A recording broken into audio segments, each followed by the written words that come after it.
Hello everyone, my self सी मितेश पवार। और आज से एसएससी एफआर में हम exam oriented detailed revision batch start कर रहे हैं। इस डिटेल्ड रिवीजन में हम कंसेप्ट के साथ में उसके प्रैक्टिकल एप्लीकेशंस को भी कवर करेंगे, जिससे आपके 100% कंसेप्ट क्लियर हो जाए। ये नॉर्मल रिवीजन बैच से थोड़ा सा ज़्यादा आवर्स की होगी, क्योंकि यहाँ पर हम एग्जाम ओरिएंटेड सारे प्रैक्टिकल एप्लीकेशंस को भी करने वाले हैं। तो चलिए स्टार्ट करते हैं 16 प्रॉपर्टी प्लान एंड इक्विपमेंट का डिटेल रिवीजन। जब भी आप सेल्फ स्टडी करोगे और सेल्फ स्टडी में जब रिवीजन करोगे, तो रिवीजन करते समय आपको है ना सारे पॉइंट्स रिकॉल हो जाना चाहिए उस स्टैंडर्ड के। जैसे अभी हम IS 16 कर रहे हैं, तो IS 16 के जितने भी इंपॉर्टेंट पॉइंट है वो सबसे पहले रिकॉल कर लिया करो, जिससे आपको पता चल जाता है कि इस स्टैंडर्ड में हम क्या क्या पढ़ने वाले हैं, और आप उन चीजों को लिंक कर पाओगे अच्छे से। जैसे सबसे पहले IS 16 में हम क्या पढ़ेंगे? Definition of property plan and equipment, उसके बाद रिकॉग्निशन प्रिंसिपल, उसके बाद इनिशियल मेजरमेंट, उसके बाद सब्सिक्वेंट कॉस्ट अगर इनकर्ड करते हैं तो वो कैपिटलाइज होगी या फिर उसको रेवेन्यू एक्सपेंडिचर मानेंगे।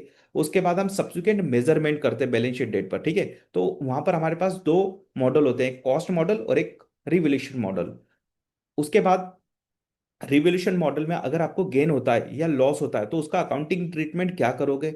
रिवोल्यूशन सरप्लस को आपको क्या रिटेन अर्निंग में ट्रांसफर करना है या नहीं करना है? उसके बाद डेप्रिसिएशन से रिलेटेड पॉइंट है ना। और उसके बाद लास्ट में रिव्यू ऑफ द एस्टिमेट्स, जो भी हम एस्टिमेशन लगाते हैं उसका हम रिव्यू करते हैं, तो रिव्यू का ट्रीटमेंट क्या होगा? तो ये सारी चीजें आपको रिकॉल होना चाहिए जब भी आप रिवीजन करने बैठे हो। अगर या तो आप क्या कर लिया करो, सारे इंपॉर्टेंट पॉइंट सबसे पहले पढ़ लो, उसके बाद फिर रिकॉल करने की कोशिश करो सारी चीजें। ठीक है, चलिए तो स्टार्ट करते हैं। मैंने पूरा कंटेंट बता दिया कि क्या क्या हम पढ़ने वाले हैं। पहला point, definition of the property plan and equipment.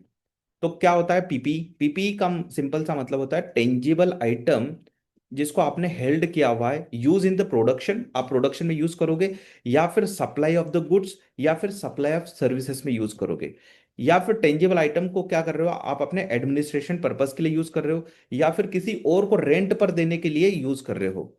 तो अगर ये पांच केसेस हैं तो वो आपकी प्रॉपर्टी प्लान एंड इक्विपमेंट है। लेकिन इसके साथ एक और चीज है, क्या है? ये जो टेंजिबल आइटम आपने हेल्ड किया हुआ है इस पर्पस के लिए, इसका एस्टिमेटेड यूजफुल लाइफ होना चाहिए मोर देन वन पीरियड। क्या होना चाहिए? Estimated useful life more than one period होना चाहिए। अगर मोर देन वन पीरियड नहीं है तो फिर वो पीपी नहीं कहलाएगा। ठीक है, तो चलो देखते हैं एक एक चीज। यूज इन प्रोडक्शन, एग्जाम्पल बताओ मुझे। एग्जाम्पल, मशीनरी आपने परचेस करी ना प्रोड्यूस करने के लिए कुछ, सप्लाई ऑफ गुड्स का एग्जाम्पल क्या हो सकता है? जैसे टेंजिबल आइटम है, टेंजिबल आइटम आपने हेल्ड किया, सप्लाई ऑफ गुड्स एग्जाम्पल के लिए बताओ क्या है? डिलीवरी वैन, आपने डिलीवरी वैन परचेज करी, ठीक है। तो ये क्या करने के लिए करी? सप्लाई ऑफ गुड्स के लिए करी है, तो वो क्या है? आपकी प्रॉपर्टी प्लान एंड इक्विपमेंट है। सर्विसेज का एग्जांपल बताओ मुझे। जैसे मान के चलो आप हॉस्पिटल चला रहे हो, तो हॉस्पिटल में एमआरआई मशीन होती है, एमआरआई मशीन का यूज कर रहे हो आप सर्विसेज प्रोवाइड करने में, है ना। तो एमआरआई मशीन आपके लिए प्रॉपर्टी प्लान एंड इक्विपमेंट है। ये ऐसा डिटेल में क्यों बता रहा हूँ? क्योंकि है ना, ये एक छोटी सी डेफिनेशन है और इसके ऊपर है ना बहुत सारे एमसीक्यू बनते हैं, और वहां पे फिर आपको क्रिटिकल थिंकिंग लगाना होती है कि डेफिनेशन में फिट बैठ रहा है कि नहीं। इसलिए मैं यहाँ पर डिटेल में आपको डेफिनेशन समझा रहा हूँ, ताकि आप अच्छे से उसको लिंक कर पाओगे कि अच्छा ये टेंजिबल आइटम आपके लिए प्रॉपर्टी प्लान एंड इक्विपमेंट है या नहीं। ठीक है, कहाँ कहाँ यूज? या तो प्रोडक्शन में, या तो सप्लाई ऑफ गुड्स में, या फिर सप्लाई ऑफ सर्विसेज में, या फिर उसको आप यूज कर रहे हो एज ए एडमिनिस्ट्रेटिव पर्पस। ठीक है, जैसे एग्जाम्पल के लिए ऑफिस की बिल्डिंग हो गई, ठीक है। उसके अलावा ऑफिस में जो बिल्डिंग है उसका furniture, air conditioner, computer, laptop, है ना, ये एडमिनिस्ट्रेटिव पर्पस के लिए आप यूज करते हो। ठीक है, तो ये भी आपका प्रॉपर्टी प्लान एंड इक्विपमेंट है। उसके अलावा फॉर रेंटल टू अदर्स, अगर आप क्या करते हो, आपका टेंजिबल आइटम किसी को रेंट पर देते हो, तो रेंट पर देते हो तो ये टेंजिबल आइटम आपका प्रॉपर्टी प्लान एंड इक्विपमेंट है। ठीक है, एग्जाम्पल के लिए जैसे आपके पास क्रेन है ना, या आपके पास मशीन्स होगी, टूल्स होंगे, उसको आप क्या कर रहे हो? रेंट पर दे रहे हो किसी को। तो ये जो टूल्स है, इक्विपमेंट है, क्रेन है, ये आपके लिए क्या है? प्रॉपर्टी प्लान एंड इक्विपमेंट है। लेकिन एक एक्सेप्शन है, इस रेंटिंग वाले पॉइंट का एक एक्सेप्शन है। अगर आप बिल्डिंग है, बिल्डिंग रेंट पर देते हो, तो बिल्डिंग को हम पीपी नहीं बोलेंगे, फिर क्या बोलेंगे? उसको इन्वेस्टमेंट प्रॉपर्टी बोलेंगे। IS 40 एप्लीकेबल होता है उस पर, है ना। जब हम IS 40 पढ़ेंगे ना, तब भी मैं समझाऊंगा ये चीज, वहां डिटेल में और डिस्कस करेंगे। अगर आप बिल्डिंग का यूज कर रहे हो अपने हेड ऑफिस के लिए, समझना, एडमिनिस्ट्रेटिव पर्पस के लिए यूज कर रहे हो, तो फिर वो building property plan and equipment है। अगर आप बिल्डिंग का यूज कर रहे हो प्रोडक्शन में, जैसे बिल्डिंग प्रोडक्शन में यूज हो रही, मतलब फैक्ट्री बिल्डिंग, अगर आपकी फैक्ट्री बिल्डिंग है तो पीपीई है। अगर आपकी ऑफिस बिल्डिंग है तो वो भी आपकी पीपीई है। लेकिन बिल्डिंग को आपने रेंट पर दिया है किसी को, तो वो क्या है फिर आपके लिए इन्वेस्टमेंट प्रॉपर्टी है। अब लैंड का समझ लेते हैं। वेकेंट लैंड है ना, खाली लैंड है, तो लैंड आपने क्या दिया, रेंट पर दे दिया किसी को, बताओ क्या है। लैंड भी आपकी इन्वेस्टमेंट प्रॉपर्टी है, यानी कि लैंड और बिल्डिंग, ये दोनों अगर आप रेंट पर देते हो किसी को, तो वो क्या है आपके लिए इन्वेस्टमेंट प्रॉपर्टी है। एक और पॉइंट आता है कैपिटल एप्रिसिएशन का। अगर आपने लैंड या बिल्डिंग हेल्ड करी है कैपिटल एप्रिसिएशन के लिए, तो वो लैंड और बिल्डिंग आपकी इन्वेस्टमेंट प्रॉपर्टी है और IS 40 कवर करता है। तो जब हम IS 40 का रिवीजन करेंगे तब भी मैं आपको ये चीजें समझाऊंगा। चले आगे। अब कोई आइटम, टेंजिबल आइटम आपका प्रॉपर्टी प्लान एंड इक्विपमेंट है, तो क्या आप उसको रिकॉर्ड कर लोगे? तो रिकॉर्ड करने के लिए हमें रिकॉग्निशन प्रिंसिपल देखना होता है। मतलब हमें बुक्स में रिकॉर्ड करना है या नहीं करना है, ये कैसे डिसाइड करेंगे, रिकॉग्निशन प्रिंसिपल के बेसिस पर। तो रिकॉग्निशन प्रिंसिपल क्या है, ये बोलता है कि दो कंडीशन अगर सेटिस्फाइड हो गई तो आप प्रॉपर्टी प्लान एंड इक्विपमेंट को बुक्स में रिकॉर्ड कर लेना। कौन सी दो कंडीशन है? एक तो उस टेंजिबल आइटम से, उस प्रॉपर्टी प्लान एंड इक्विपमेंट से आपको फ्यूचर में इकोनॉमिक बेनिफिट मिलेंगे, फ्यूचर में आपको इकोनॉमिक बेनिफिट मिलेंगे, और उसकी जो कॉस्ट है वो रिलायबली मेजरेबल हो। ठीक है, क्योंकि जब आप जब आप उसको रिकॉर्ड करोगे अपनी बुक्स में, तो कुछ कुछ अमाउंट लिखना है ना, वो अमाउंट आप रिलायबली मेजर कर पा रहे हो या नहीं कर पा रहे हो, ये पता होना चाहिए। अगर रिलायबली मेजर कर पा रहे हो तो फिर आप उसको रिकॉर्ड कर सकते हो। तो दोनों कंडीशन फुलफिल होना चाहिए। वापस बता दूं, क्योंकि है ना बहुत बच्चे यहाँ पर कंफ्यूज होते हैं कि सर फ्यूचर इकोनॉमिक बेनिफिट का मतलब क्या होता है। फ्यूचर इकोनॉमिक बेनिफिट का मतलब होता है कि या तो वो प्रॉपर्टी प्लान एंड इक्विपमेंट आपकी इनकम को बढ़ा दे या फिर आपकी कॉस्ट को कम कर दे, सेविंग इन द कॉस्ट या फिर इंक्रीज इन द इनकम। इन दोनों में से कुछ भी होगा तो वो क्या है आपके लिए इकोनॉमिक बेनिफिट है आपके बिजनेस के लिए, या फिर आपके ऑपरेशन को स्मूथली रन करने में हेल्प कर रहा है। मतलब दूसरी असेट्स में हेल्प कर रहा है आपकी, दूसरी एसेट्स अच्छे से कर चल पाए। जैसे ऑफिस में एयर कंडीशन होता है, जैसे फैक्ट्री है, बहुत बड़ी फैक्ट्री है, वहां पर है ना मशीन से वो मशीन गर्म हो जाती है ना, तो उसको ठंडा रखने के लिए, कूलिंग करने के लिए हम क्या करते हैं, एयर कंडीशनर लगा देते हैं वहां पे। तो ये एसी क्या कर रही है, हेल्प कर रही है ना स्मूथ रन करने में। तो ऑपरेशन को स्मूथली रन करने के लिए भी हेल्प होता है, तो उसको हम बोलते हैं इकोनॉमिक बेनिफिट मिल रहा है हमें। ठीक है। अब cost can be measure reliably, ये जनरली कंडीशन है ना हर जगह पूरी हो जाती है, क्योंकि जैसे हमने परचेज किया तो हमें पता है ना कि कितनी कॉस्ट हम पे कर रहे हैं। ये कहां पर प्रॉब्लम क्रिएट होती है, जब हम सेल्फ कंस्ट्रक्टेड करते हैं ना, जब हम सेल्फ कंस्ट्रक्टेड असेट्स क्रिएट करते हैं। जैसे आप फैक्ट्री बना रहे हो तो फैक्ट्री में कितना मटेरियल लगा, कितना लेबर लगा, कितने डायरेक्टली एट्रीब्यूटेबल ओवरहेड लगे, इसका अगर हम रिकॉर्ड रखते हैं प्रॉपरली, तो हम बोल सकते हैं कि हम क्या कर रहे हैं, हम रिलायबली मेजर कर पा रहे हैं। लेकिन अगर इसका रिकॉर्ड ही नहीं ना रखे हम, तो फिर क्या बोलेंगे, हम रिलायबली मेजर नहीं कर पा रहे। मतलब हम अंदाजे से निकाल ली, हमने अंदाजे से लगा ली, बोल दिया कि अच्छा मटेरियल लगा होगा $10,000 का, लेबर लगी होगी $50,000 का, जबकि हमारे पास उसका कोई रिकॉर्ड नहीं है। अगर रिकॉर्ड नहीं है तो हम क्या कर रहे हैं, हम रिलायबली एस्टिमेट नहीं कर पा रहे हैं। ठीक है। चलो समझ में आ गया इसका मतलब क्या होता है, बहुत इंपॉर्टेंट है। और यहाँ पे ना बहुत सारे क्वेश्चंस बनते हैं, और फिर वो क्वेश्चन आप रट लेते हो कि अच्छा बीपीपी में या कप्लान में स्टडी टेक्स्ट में ये वाले क्वेश्चन थे, इससे रिलेटेड अगर कोई आगे एग्जाम है तो हम कर लेंगे। आपको प्रिंसिपल पता होना चाहिए, आप an number of examples solve कर सकते हो। चलो एक पॉइंट और आता है, फ्यूचर इकोनॉमिक बेनिफिट कभी कभी ना इनडायरेक्ट भी मिलते हैं। मतलब जैसे एक एग्जांपल देता हूं, आपने कोई पॉल्यूशन कंट्रोल इक्विपमेंट परचेस किया। अब ये पॉल्यूशन कंट्रोल इक्विपमेंट आपको क्या इकोनॉमिक बेनिफिट जनरेट करके देगा डायरेक्टली? नहीं देगा। ना तो ये आपकी कॉस्ट सेव करेगा, ना ही ये आपके इनकम को इंक्रीज करेगा। तो फिर इसकी वजह, इसको हम कैपिटलाइज क्यों करते हैं, कभी सोचा है आपने? रिकॉग्निशन क्राइटेरिया को तो पूरा ही नहीं कर रहा है ये पॉल्यूशन कंट्रोल इक्विपमेंट, लेकिन जनरली हमें एग्जांपल याद है, हम इसको कैपिटलाइज करते हैं, हम इसको रिकॉर्ड करते हैं बुक्स में। तो रीजन समझो, ये क्या करता है, दूसरी असेट्स को हेल्प करता है। क्या कर रहा है, इसकी वजह से दूसरी असेट्स इकोनॉमिक बेनिफिट जनरेट कर पाती। क्यों? क्योंकि लीगल रिक्वायरमेंट है। गवर्नमेंट ने बोला कि अगर आपको यहाँ पर फैक्ट्री एस्टेब्लिश करना है तो आपको पॉल्यूशन कंट्रोल इक्विपमेंट लगाना होंगे। अगर हम ये नहीं लगाएंगे पॉल्यूशन कंट्रोल इक्विपमेंट, तो क्या हम फैक्ट्री रन कर पाएंगे? नहीं कर पाएंगे। यानी कि फैक्ट्री से इकोनॉमिक बेनिफिट जनरेट कर पाएंगे? नहीं कर पाएंगे। इसलिए हम इस टाइप की असेट्स को भी कैपिटलाइज करते हैं, ऐसा अलाउड करता है S16। पढ़े। इसको मैं पढ़ा रहा हूं, है ना, अदरवाइज मैंने आपको समझा दिया है। Some assets do not directly generate economic benefit, but the business must purchase them so that other assets can continue to generate economic benefit. As 16 state that such assets should be still be recognized as a property, plant and equipment, because without them the business may not be able to use its main assets or continue its operation। ठीक है। अब ये मैंने situation बताई मतलब example से, जैसे fire fire safety systems हो गया, पॉल्यूशन कंट्रोल प्लांट हो गया, सेफ्टी इक्विपमेंट्स हो गए। ठीक है। ये डायरेक्टली इकोनॉमिक बेनिफिट जनरेट नहीं करके देते हैं, लेकिन इनडायरेक्टली करते हैं। नेक्स्ट, अब आपने क्या कर दिया, डिसीजन ले लिया कि हाँ रिकॉर्ड करना है। अब रिकॉर्ड करना है यानी कि रिकॉग्निशन प्रिंसिपल पूरा हो गया आपका। अब रिकॉर्ड करना है तो किस वैल्यू पर करोगे, किस अमाउंट पर रिकॉर्ड करोगे, कौन बताता है, मेजरमेंट प्रिंसिपल बताते हैं। तो देखो यहाँ पर क्वेश्चन पूछो अपने आप से, रिकॉग्निशन कब, रिकॉग्निशन क्या बताता है, रिकॉग्निशन बताता है रिकॉर्ड करना है या नहीं करना है। अब ये डिसाइड हो गया कि रिकॉर्ड करना है, तो किस अमाउंट पर रिकॉर्ड करना है वो कौन बताता है, मेजरमेंट प्रिंसिपल। तो देखो मेजरमेंट क्या बताता है, एट व्हाट अमाउंट आप उसको रिकॉर्ड करोगे। ठीक है। चलो, अब रिकॉर्ड करोगे तो जब पहली बार, पहली बार जब आप रिकॉर्ड करते हो उसको बोला जाता है इनिशियल मेजरमेंट। क्या बोलते हैं, इनिशियल मेजरमेंट। तो इनिशियल मेजरमेंट के टाइम पर आप किस पर रिकॉर्ड करोगे, हमेशा कॉस्ट मॉडल फॉलो होता है, यानी कि कॉस्ट पर रिकॉर्ड करोगे, पीपी की कॉस्ट पर रिकॉर्ड करोगे। अब क्वेश्चन ये आएगा कि कॉस्ट का मतलब क्या है ना। उसके पहले मैं एक पॉइंट और पढ़ा दूं आपको। देखो मेजरमेंट दो बार होता मतलब एक तो होता है इनिशियल मेजरमेंट और एक होता है सब्सिक्वेंट मेजरमेंट। सब्सिक्वेंट मेजरमेंट कब होता है, बैलेंस शीट डेट पर, रिपोर्टिंग डेट पर। ठीक है।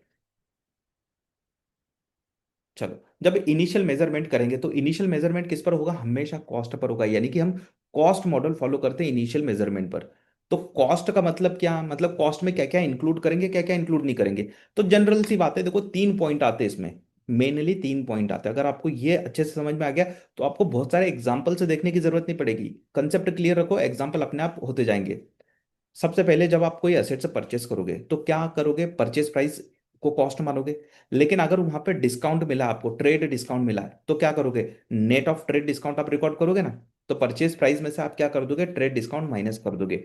लेकिन अगर कैश डिस्काउंट मिला तो बताओ, कैश डिस्काउंट है ना, प्रॉम्प्ट पेमेंट के लिए दिया जाता है, जल्दी जल्दी पेमेंट के लिए दिया जाता है। ठीक है। तो उसको हम इनकम मानते हैं, कैश डिस्काउंट को, ध्यान रखना।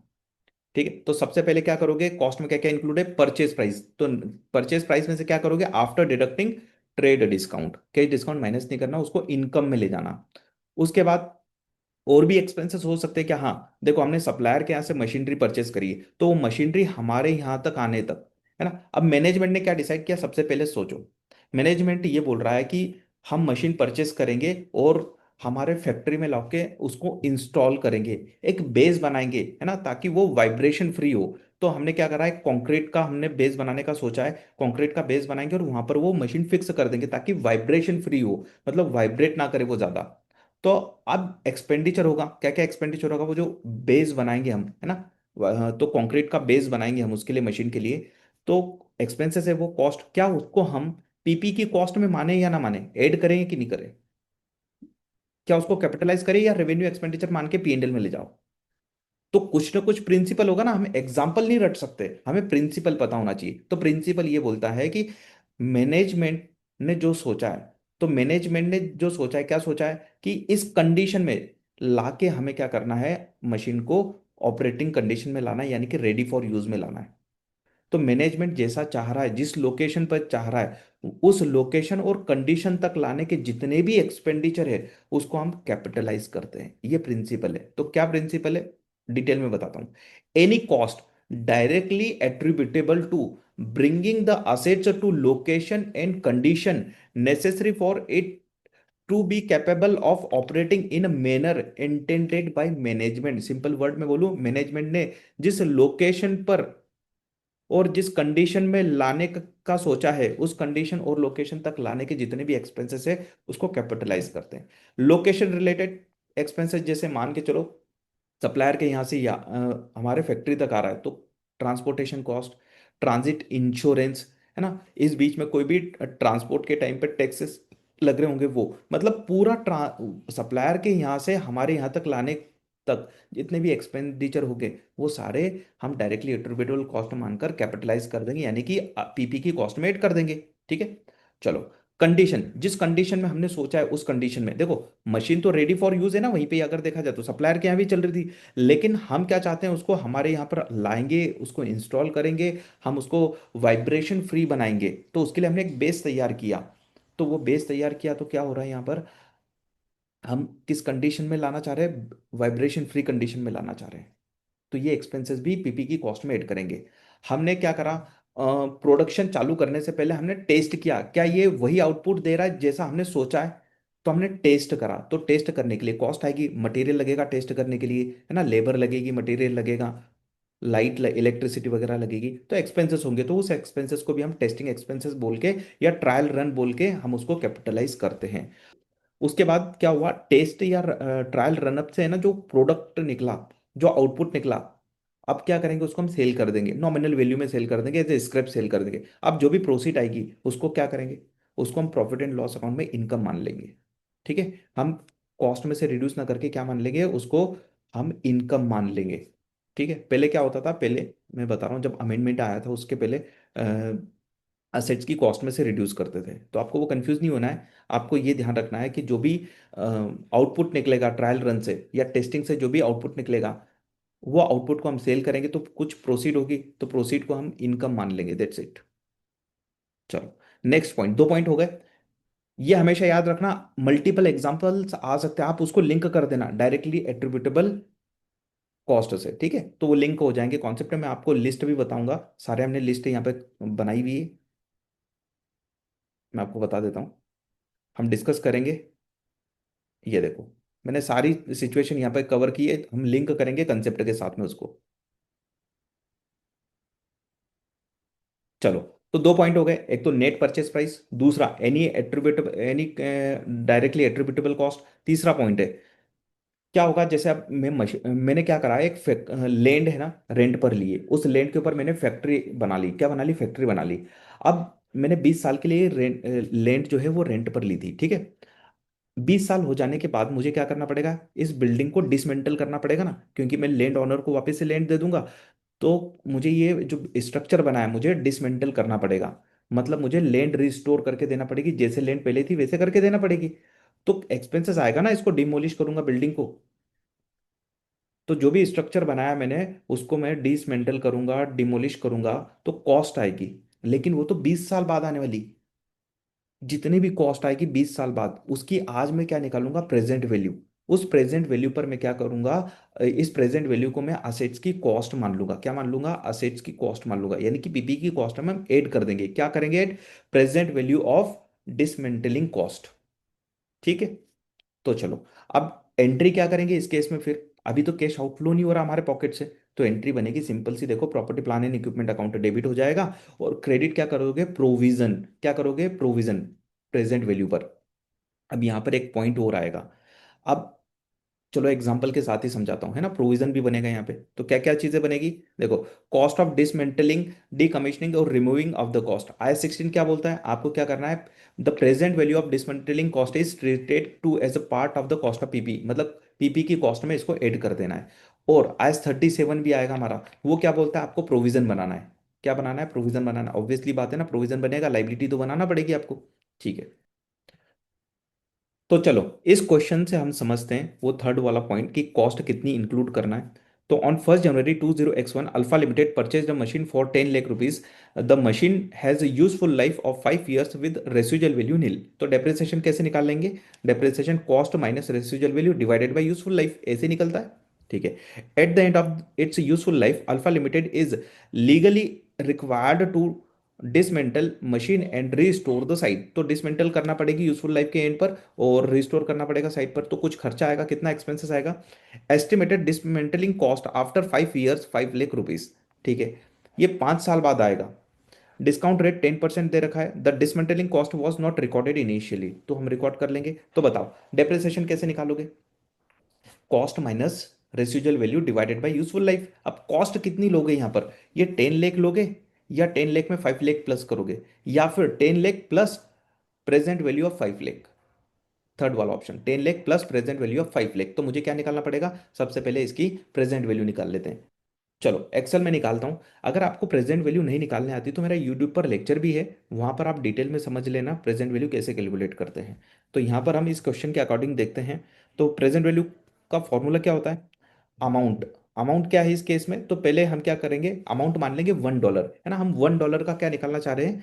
हम यहाँ पर निकालना चाह रहे हैं प्रेजेंट वैल्यू। अभी 5 लेके हमारे क्वेश्चन में, लेकिन हम एज्यूम करें कि 5 साल बाद अगर हमें वन वन रुपीज अगर पे करना है तो आज उसकी प्रेजेंट वैल्यू कितनी? इसको बोलते हैं प्रेजेंट वैल्यू फैक्टर। तो मैं कर रहा हूँ 1/1 + r, ये फॉर्मूला है।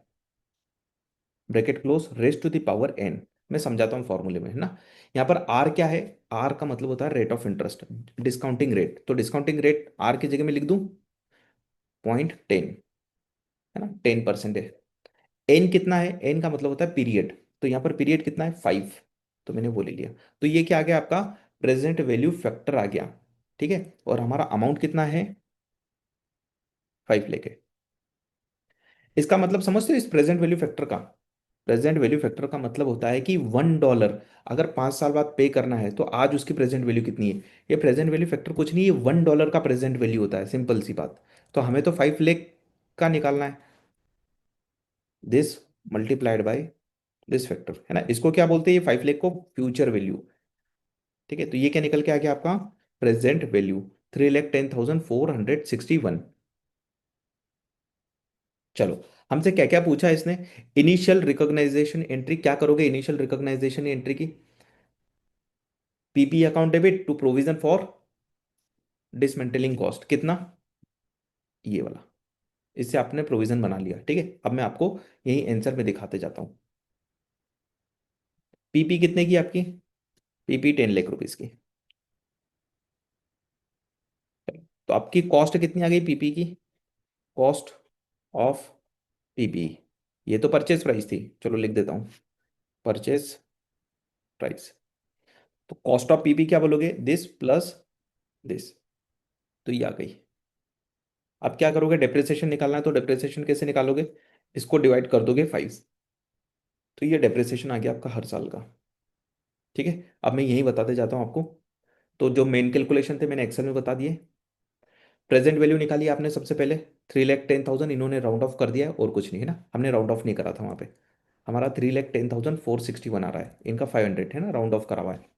जर्नल एंट्री क्या करोगे? सिंपल सी बात है, PP account debit to provision for dismantling. चलो नेक्स्ट। कॉस्ट ऑफ पीपी कितनी हो गई? 10 lakh plus present value of dismantling cost. उसके बाद डेप्रिसिएशन कितना?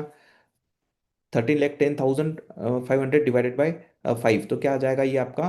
2,62,100।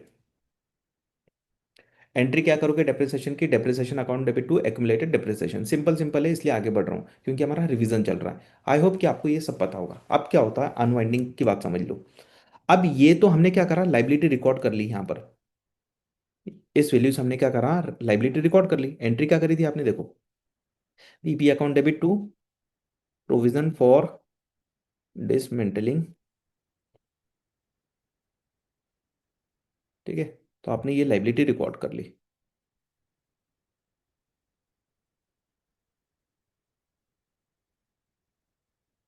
ठीक है। ये लाइबिलिटी रिकॉर्ड कर ली, लेकिन ये तो ईयर 1 की लाइबिलिटी है ना, डे 1 की लाइबिलिटी है। ये भी कब की है? डे 1 की लाइबिलिटी। डे 1 की लाइबिलिटी। तो आपको क्या करना है, ईयर एंड पर क्या लाइबिलिटी सेम रहेगी? नहीं, लाइबिलिटी को बढ़ाना पड़ेगा, क्योंकि ये लाइबिलिटी हमें कहाँ तक पहुंचाना है? ये 5 लाख तक ले जाना है। तो हमें क्या करना पड़ेगा? अनवाइंड करना पड़ेगा फाइनेंस कॉस्ट को, है ना। तो हम क्या करेंगे? हम फाइनेंस कॉस्ट को डेबिट कर देंगे। कैसे निकालेंगे? पहले कैलकुलेशन बताता हूँ। ये अमाउंट है, ठीक है। यहाँ कर लेते कैलकुलेशन। इसको हटा देता हूँ। यहाँ करते कैलकुलेशन। इंटरेस्ट कितने? 12 मंथ का 10%, इसका 10%।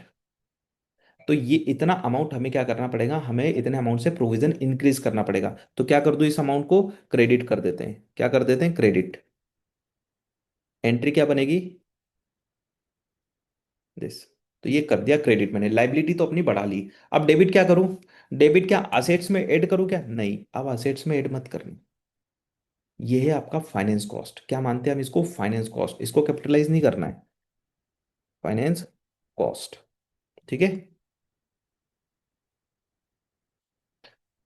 चलो आगे बढ़े। अब वहाँ एक क्वेश्चन में देखोगे ना, तो ये सेम मैच नहीं करेगा, राउंड ऑफ करा हुआ उधर। एंट्री कैसे करना है वो मैंने आपको समझा दिया, कैसे कैलकुलेट करना है वो समझा दिया। स्टेप अनवाइंडिंग ऑफ डिस्काउंट है ना, तो हम क्या करेंगे, 10% निकाल लिया, 31,500।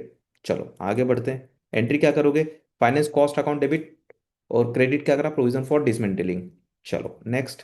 अब कैरिंग अमाउंट कितनी आएगी, बुक्स में कैरिंग अमाउंट कितनी आएगी, तो कैसे कैरिंग अमाउंट निकालेंगे, जो भी हमने कॉस्ट मानी उसमें से हम क्या करेंगे, डेप्रिसिएशन माइनस करेंगे, तो आ जाएगा आपके पास carrying amount of property plant and equipment. अब बताओ जरा लॉजिकली मुझे कि प्रोविजन कितने पर दिखेगा, प्रोविजन एक इनिशियल रिकॉग्नाइजेशन और फिर हमने वापस से क्रिएट किया प्रोविजन फाइनेंस कॉस्ट डेबिट करके, वो ऐड हो जाएगा। तो देखो प्रोविजन, ओपनिंग प्रोविजन ये वो था, उसमें अनवाइंडिंग ऑफ डिस्काउंट ऐड कर दिया। अनवाइंडिंग ऑफ डिस्काउंट कुछ नहीं है, फाइनेंस कॉस्ट है, कंफ्यूज मत होना, क्या है फाइनेंस कॉस्ट।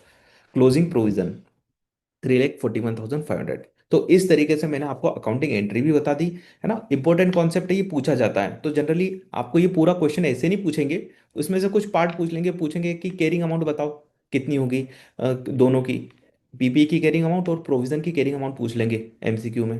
ठीक है। चलो, तो ये कुछ रैपिड फायर राउंड हम अब करने वाले हैं। Cost of PP at initial measurement. अब सिचुएशन दे रखी है, आपको बताना है सिर्फ क्या ऐड करोगे क्या लेस करोगे। ये कंपोनेंट है, तो बताओ परचेस प्राइस ऐड होगा पीपी की कॉस्ट में, यस ऑब्वियसली। इंपोर्ट ड्यूटी क्या होगा, यस, क्योंकि देखो ये कौन सी वाली कॉस्ट है, लोकेशन वाली कॉस्ट है ना, इस लोकेशन तक लाने के लिए ये क्या लग रहे हैं, टैक्सेस लग रहे हैं ना, इंपोर्ट ड्यूटी, कस्टम ड्यूटी। ठीक है, तो ये ऐड होगा।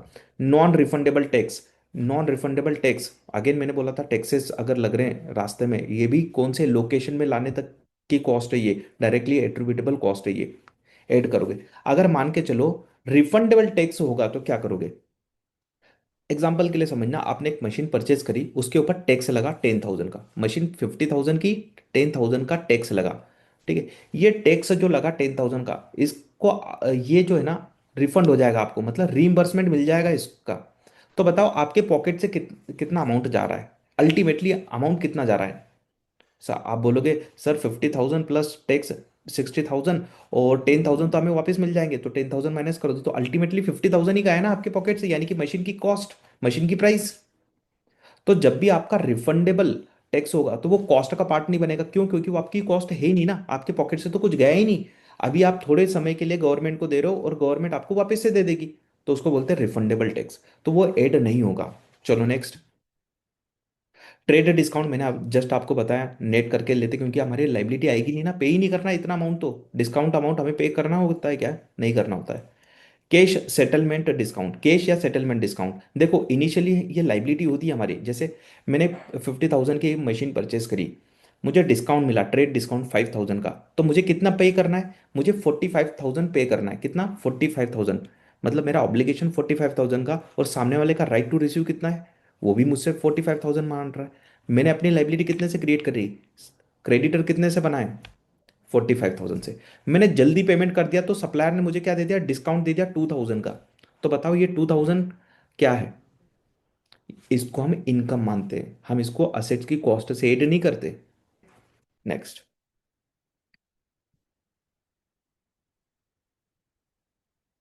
बोरोइंग कॉस्ट, बोरोइंग कॉस्ट, अब एक पॉइंट आएगा, IS 23 जब समझाऊंगा वहां पर भी समझाऊंगा, यहाँ पर समझा देता हूँ शॉर्ट में।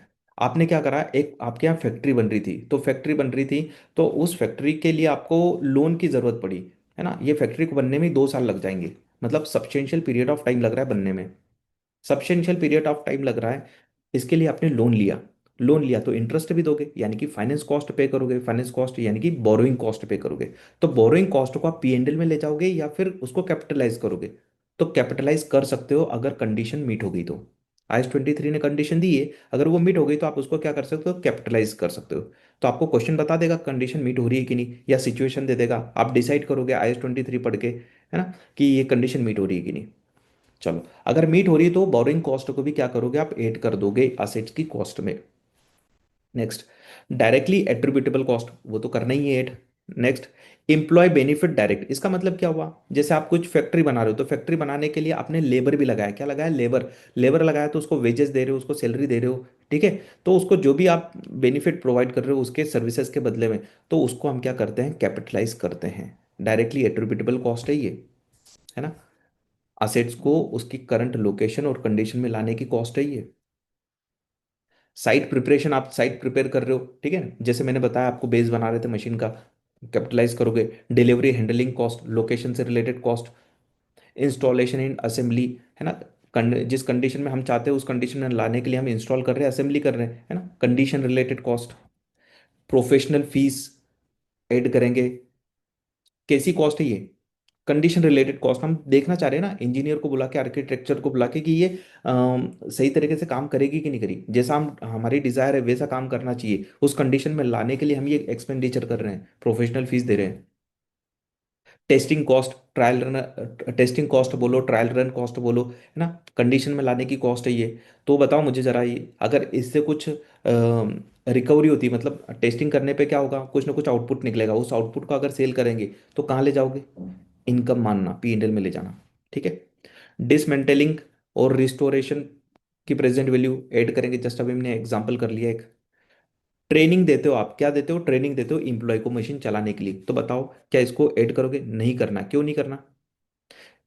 ये जो ट्रेनिंग कॉस्ट है ना, ये डायरेक्टली एट्रीब्यूटेबल कॉस्ट नहीं है। असेट्स तो रेडी है ना, आप इंप्लॉय को ट्रेनिंग दे रहे हो, वो इंप्लॉय के ऊपर ना तो आपका कोई कंट्रोल है, इंप्लॉय छोड़ के चले जाएंगे, इंप्लॉय छोड़ के चले जाएंगे तो इंप्लॉय पहली बात तो आपके एसेट्स की डेफिनेशन से बाहर है, क्यों? क्योंकि वो कंट्रोल नहीं होता उनके ऊपर, वो कभी भी छोड़ के जा सकते हैं।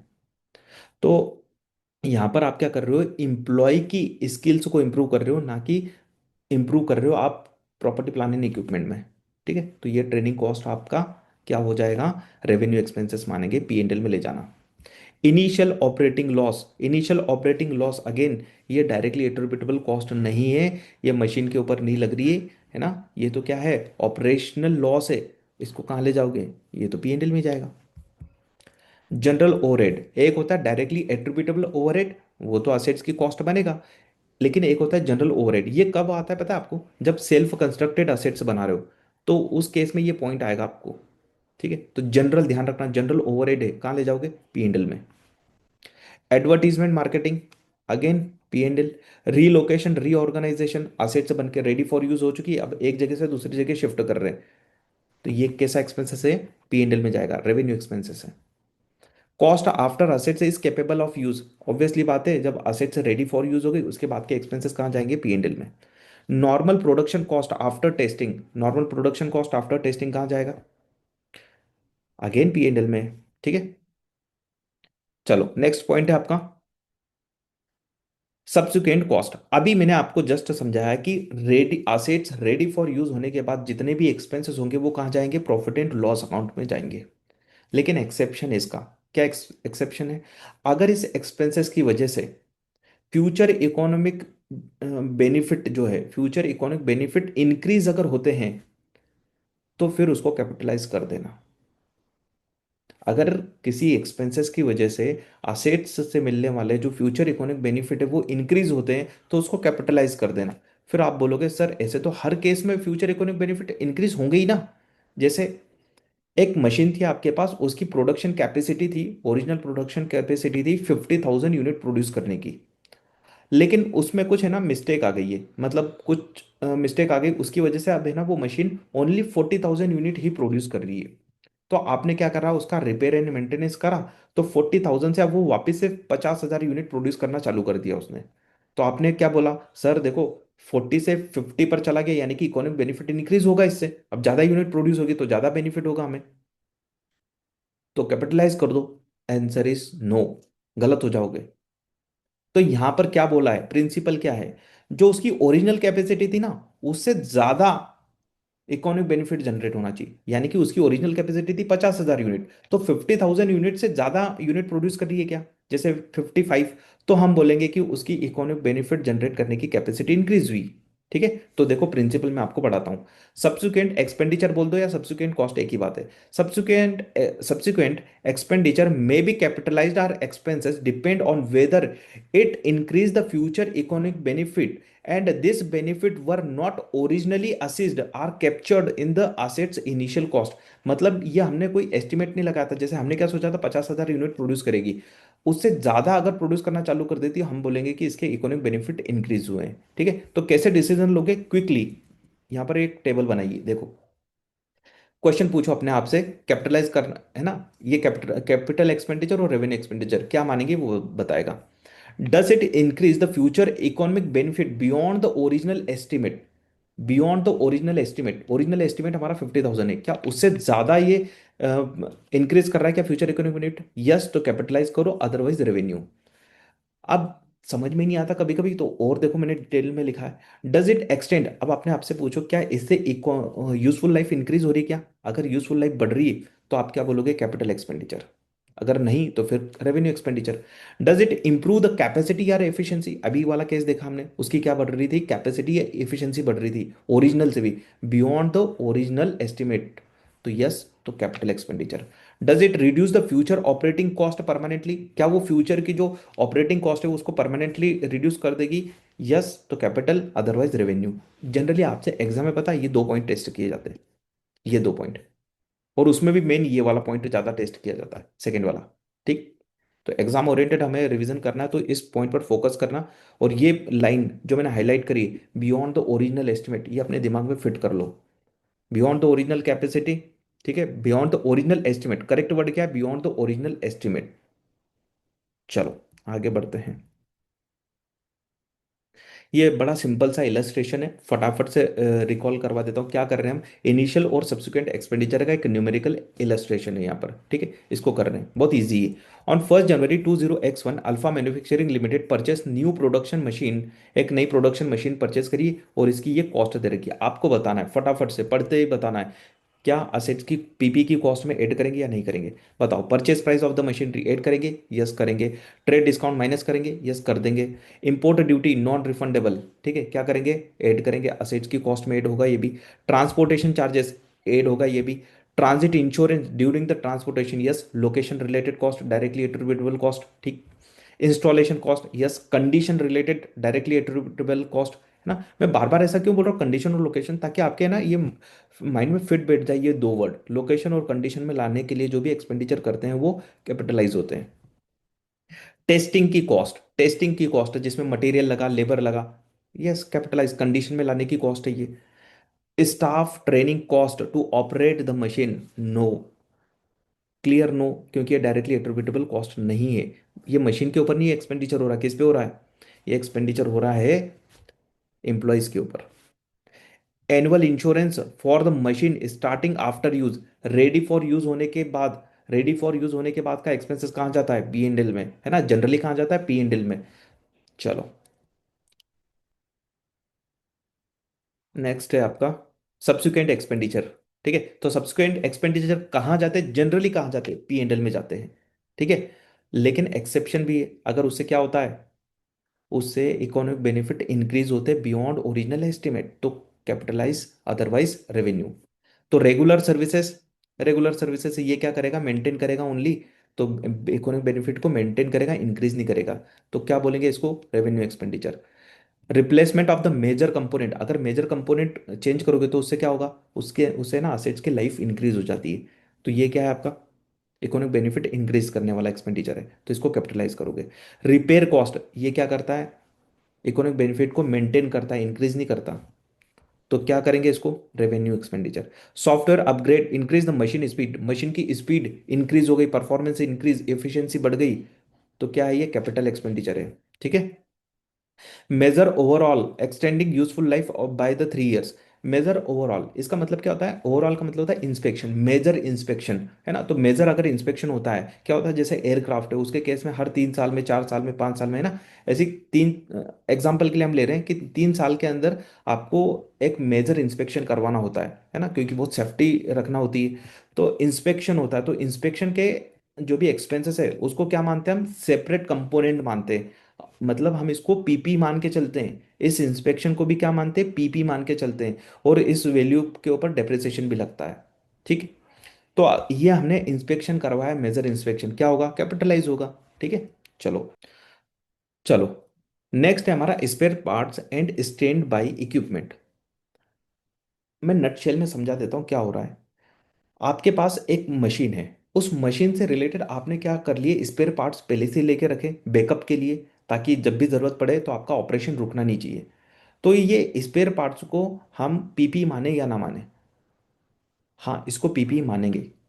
अगर इसकी useful life more than 1 period है तो हम इसको पीपीई मान लेंगे। लेकिन क्या होगा, जैसे एग्जाम्पल के लिए रूटीन स्पेयर पार्ट्स है, जैसे नट बोल्ट है छोटे छोटे, तो छोटे छोटे नट बोल्ट का भी हम स्टोर रखते ही है, कभी भी काम आ जाते हैं। तो क्या इसको भी पीपी माने? नहीं, इसको पीपी मानोगे तो बहुत कॉम्प्लेक्स हो जाएगी अकाउंटिंग, क्योंकि बहुत सारे नट बोल्ट होते हैं। तो क्या सबको पीपी रिकॉर्ड करोगे? सबके ऊपर डिप्रेसिएशन लगाओगे? नो। क्योंकि है ना, जो आईएस और आईएफआरएस है, ये क्या सब्सटेंस सिग्निफिकेंट कंपोनेंट की बात करते हैं। क्या बोलते हैं? सिग्निफिकेंट कंपोनेंट की बात करते हैं। सिग्निफिकेंट होना चाहिए ना उसका अमाउंट, तो ये सिग्निफिकेंट अमाउंट नहीं है, तो आप इसको क्या मानोगे? आप इसको इन्वेंट्री मान लो। ठीक है। कंज्यूमेबल्स, अब आपने देखा होगा जनरेटर यूज होते हैं, तो जनरेटर यूज हो रहा है तो वहां पर ऑयल लग रहा है, लुब्रिकेंट लगता है ना, मशीन्स में भी लुब्रिकेंट वगैरह ऑयल लगते हैं। तो इस लुब्रिकेंट वगैरह इन चीज़ों को आप क्या करो, या तो आप इमीडिएटली एक्सपेंसेस मान लो या फिर इसको इन्वेंट्री मान के चलना। ठीक है, तो दोनों ऑप्शन है, या तो इन्वेंट्री मान लो या तो एक्सपेंसेस ट्रीट कर लेना। पीपी नहीं है ये हमारे, लॉन्ग टर्म बेनिफिट नहीं देगा ना, ये तो इमीडिएट यूज हो जाएगा, कंज्यूमेबल्स बोलते हैं इसको। एक्सचेंज ऑफ असेट्स, अब एक्सचेंज ऑफ असेट्स बड़ा ही इंपॉर्टेंट पॉइंट है, समझ में नहीं आता लोगों को ये पॉइंट। एक्सचेंज का मतलब क्या हो रहा है? मैं अपने पास से एक असेट से दे रहा हूँ और एक दूसरी असेट से ले रहा हूँ। मतलब मैं, मेरे पास एक एचपी का लैपटॉप है, आपके पास एक एचपी का लैपटॉप है, तो मैंने क्या बोला, आपका एचपी का लैपटॉप मुझे दे दो और मेरा आपको देता हूँ। ऐसा क्यों कर रहा हूँ मैं? एक्सचेंज क्यों कर रहा हूँ? मेरा लैपटॉप मेरे लिए किसी काम का नहीं, क्योंकि इसके जो फीचर्स है वो मेरे किसी काम के नहीं आ रहे, लेकिन आपके काम के हैं। आपके पास जो लैपटॉप है उसके जो फीचर्स है वो अलग है, वो मेरे काम के हैं। तो क्या कर रहे हैं, हम एक्सचेंज कर रहे हैं। और ये एक्सचेंज कैसा हो रहा है? ये कमर्शियल एक्सचेंज हो रहा है। क्या हो रहा है? कॉमर्स दिख रहा है ना इसमें, क्योंकि यहां पर क्या हो रहा है, रिस्क और रिवॉर्ड दोनों के लिए अलग अलग है। मेरा जो लैपटॉप है उसके फीचर्स अलग है, यानी कि वो उसके रिवॉर्ड और रिस्क अलग अलग है। आपके पास जो है उसके रिस्क और रिवॉर्ड अलग अलग है। तो यहां पर क्या है, कमर्शियल सब्सटेंस है। क्या है? कमर्शियल सब्सटेंस है। ठीक, ये समझ में आ गया, कमर्शियल सब्सटेंस। मान के चलो मेरे पास जो लैपटॉप है और आपके पास जो लैपटॉप है उसके सेम फीचर्स है, सेम सब कुछ सेम है, ब्रांड वगैरह सब कुछ सेम। तो बताओ क्या कोई अंतर आएगा क्या? मैंने आपसे लिया और मैंने आपका लैपटॉप ले लिया और मेरा लैपटॉप आपको दे दिया, क्या इससे कोई फर्क पड़ रहा है क्या मेरे बिजनेस पर? क्या मेरे इकोनॉमिक बेनिफिट चेंज हो जाएंगे? क्या नहीं होंगे ना। तो इसको बोला जाता है लेक ऑफ कमर्शियल सब्सटेंस। इस टाइप के ट्रांजेक्शन को क्या बोलते हैं? Lake of commercial substance. जब रिस्क और रिवॉर्ड दोनों सेम हो, मतलब इकोनॉमिक बेनिफिट पर कोई फर्क नहीं पड़ रहा, मेरे कैश फ्लोज पर कोई फर्क नहीं पड़ रहा, तो क्या है ये? लेक ऑफ कमर्शियल सब्सटेंस है। इस केस में अब जो असेट्स मेरे पास आ रही है ना, एक्सचेंज कर रहा हूं, तो उसको मैं किस वैल्यू पर रिकॉर्ड करूंगा? कुछ नहीं, जो असेट्स की कैरिंग अमाउंट थी, जो मेरे पास से गई ना असेट्स, उसकी कैरिंग अमाउंट क्या थी, उसी पर रिकॉर्ड कर लो। और कमर्शियल सब्सटेंस है, फिर उस केस में क्या करेंगे फिर? तो जो असेट्स मेरे पास से जा रही है उसकी फेयर वैल्यू पता करो, उसकी फेयर वैल्यू जो भी होगी उस पर क्या करूंगा, मैं रिकॉर्ड करूंगा। किसको? जो मेरे पास असेट्स आएगी ना आपके पास से, उसको मैं फेयर वैल्यू पर रिकॉर्ड कर लूंगा। मान लो जो मैं असेट्स दे रहा हूं आपको उसकी फेयर वैल्यू नहीं पता, तो फिर मैं फेयर वैल्यू आपकी वाली असेट्स का ले लूंगा, आपसे जो मुझे असेट्स मिल रही है उसकी फेयर वैल्यू क्या है उस पर रिकॉर्ड कर लूंगा। ना मेरी फेयर वैल्यू पता ना आपके असेट्स की फेयर वैल्यू पता, तो फिर कैरिंग अमाउंट पर रिकॉर्ड कर लेंगे, जो मेरी असेट्स जा रही है आपके पास उसकी कैरिंग अमाउंट क्या है उस पर रिकॉर्ड कर लेंगे, है ना। तो सारा लिखा हुआ यहाँ पर एक बार रीड करवा देता हूँ। Exchange of assets means a business gives one assets and receive another assets in the return। ठीक है। The new assets is record. अब एक्सचेंज ऑफ असेट्स में हम क्यों पढ़ रहे हैं? रिकॉर्ड किस पर करेंगे? जो असेट्स हमें मिलेगी, यानी कि न्यू असेट्स। मैं क्या बोलूंगा उसको? New assets. जो मेरे पास से जा रही है वो ओल्ड असेट्स, जो मुझे मिलेगी वो new assets. The new assets is recorded at a fair value if exchange has a commercial substance and the fair value can be measured reliably। है ना, तो मेन पॉइंट क्या है? कमर्शियल सब्सटेंस होना चाहिए और उसको हम मेजर भी कर पा रहे हैं रिलायबली, फेयर वैल्यू को मेजर कर पा रहे हैं रिलायबली। तो हम क्या कर लेंगे, अगर ये दोनों कंडीशन सेटिस्फाइड हो रही है तो हम फेयर वैल्यू पर रिकॉर्ड कर लेंगे। अब फेयर वैल्यू किसकी लेना है? जो असेट्स हम दे रहे हैं ना, ओल्ड असेट्स की फेयर वैल्यू ध्यान रखना, पहला प्रेफरेंस तो वही मिलेगा। चलो यहां पर बता देता हूँ। विच फेयर वैल्यू यूज, कौन सी फेयर वैल्यू यूज करेंगे? जब आपका कमर्शियल सब्सटेंस है, ये वाला कॉलम किसका है? जब कमर्शियल सब्सटेंस है, मतलब दोनों के फीचर्स अलग है, मतलब कुछ ना कुछ क्या हो रहा है, इकोनॉमिक बेनिफिट चेंज हो जाएंगे हमारे, क्या हो जाएंगे, इकोनॉमिक बेनिफिट चेंज हो जाएंगे। तो fair value of assets given preferred है, लेकिन अगर वो नहीं पता तो फिर fair value of assets received if more reliable. दोनों ही नहीं पता तो फिर कैरिंग अमाउंट ले लो ना जो असेट्स दे रहे हैं। बहुत मतलब रेयर केस होगा, है ना, क्वेश्चन में यही आएगा, जनरली यही पूछा जाता है पहला पॉइंट।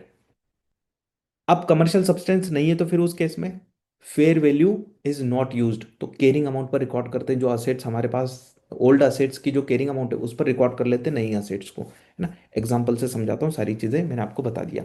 अब एक और चीज, अगर गेन या लॉस होगा तो देखो, जब हम फेयर वैल्यू पर करेंगे, मेरे पास जो असेट्स थी उसकी कैरिंग अमाउंट थी 10,000। अब जो असेट्स मेरे पास है उसकी फेयर वैल्यू कितनी है, 12,000। मेरे पास जो असेट्स है उसकी कैरिंग अमाउंट 10,000, जो असेट्स मेरे पास से जारी उसकी फेयर वैल्यू कितनी है, 12,000।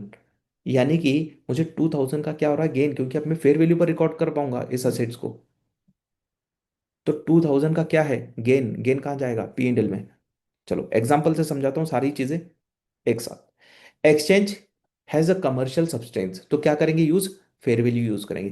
Company gives an old machine and receive another machine. New assets is better, नई असेट्स क्या है, better and reduce the power consumption. तो इसके ये क्या है, क्या इसमें कमर्शियल सब्सटेंस है, यस। क्यों, क्योंकि इकोनॉमिक बेनिफिट चेंज हो रहे हैं हमारे।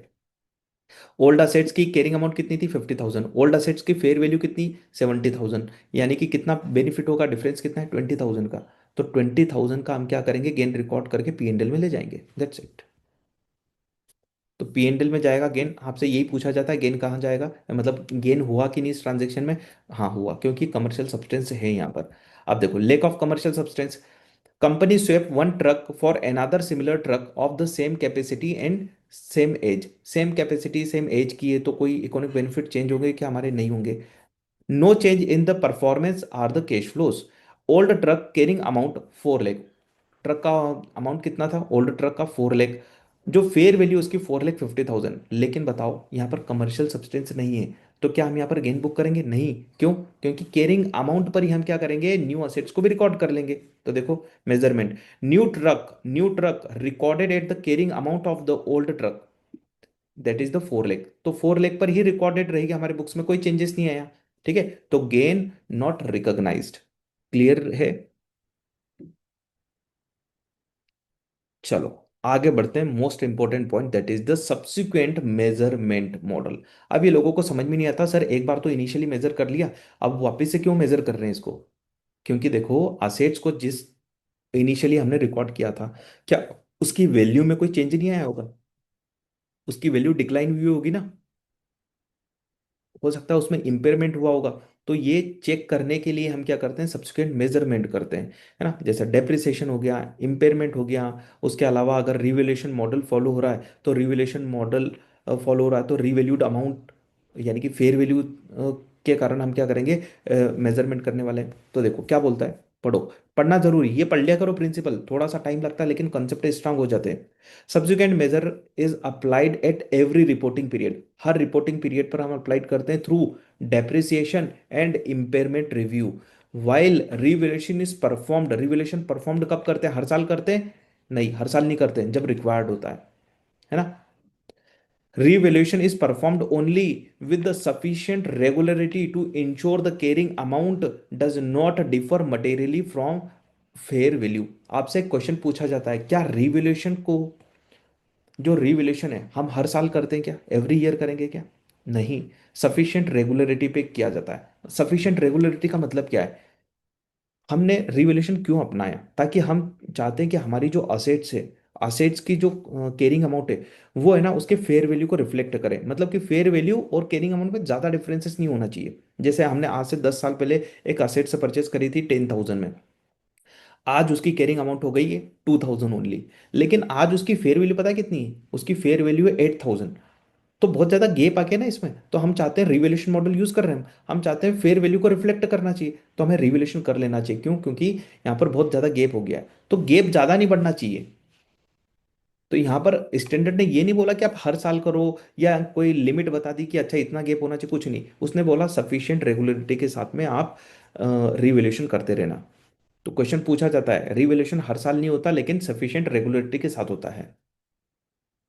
चलो, तो दो मॉडल है सबसे इसमें। तो कॉस्ट मॉडल जब फॉलो करते हैं तो कैरिंग अमाउंट कैसे निकालोगे, कॉस्ट में से एक्यूमुलेटेड डेप्रिसिएशन और एक्यूमुलेटेड इम्पेयरमेंट लॉस कर दोगे, माइनस कर दोगे, तो क्या आ जाएगा आपके पास? कैरिंग अमाउंट आ जाएगा। लेकिन रिवैल्यूएशन मॉडल में कैरिंग अमाउंट कैसे निकालोगे? रीवैल्यूड अमाउंट, क्या बोल रहा हूं मैं? Revalued amount minus subsequent depreciation, subsequent impairment loss. पहले वाला इम्पेयरमेंट लॉस भूल जाओ रिवैल्यूएशन में।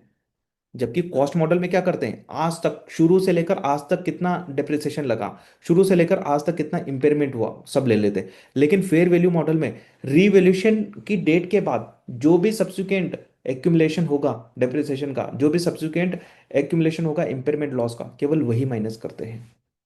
ठीक है, पुराना वाला भूल जाओ, रिवैल्यूएशन डेट के बाद का ही माइनस करके दिखाते हैं हम कैरिंग अमाउंट। चलो एग्जांपल से समझते हैं, देखो। कॉस्ट मॉडल में मशीन की कॉस्ट कितनी है? 10 लाख। एक्यूमुलेटेड डेप्रिसिएशन और एक्यूमुलेटेड इम्पेयरमेंट ये दोनों कितना है? 3,50,000। 10 लाख में से माइनस कर दो तो कितना बचेगा? 6,50,000। तो ये आ गई कैरिंग अमाउंट। ठीक है।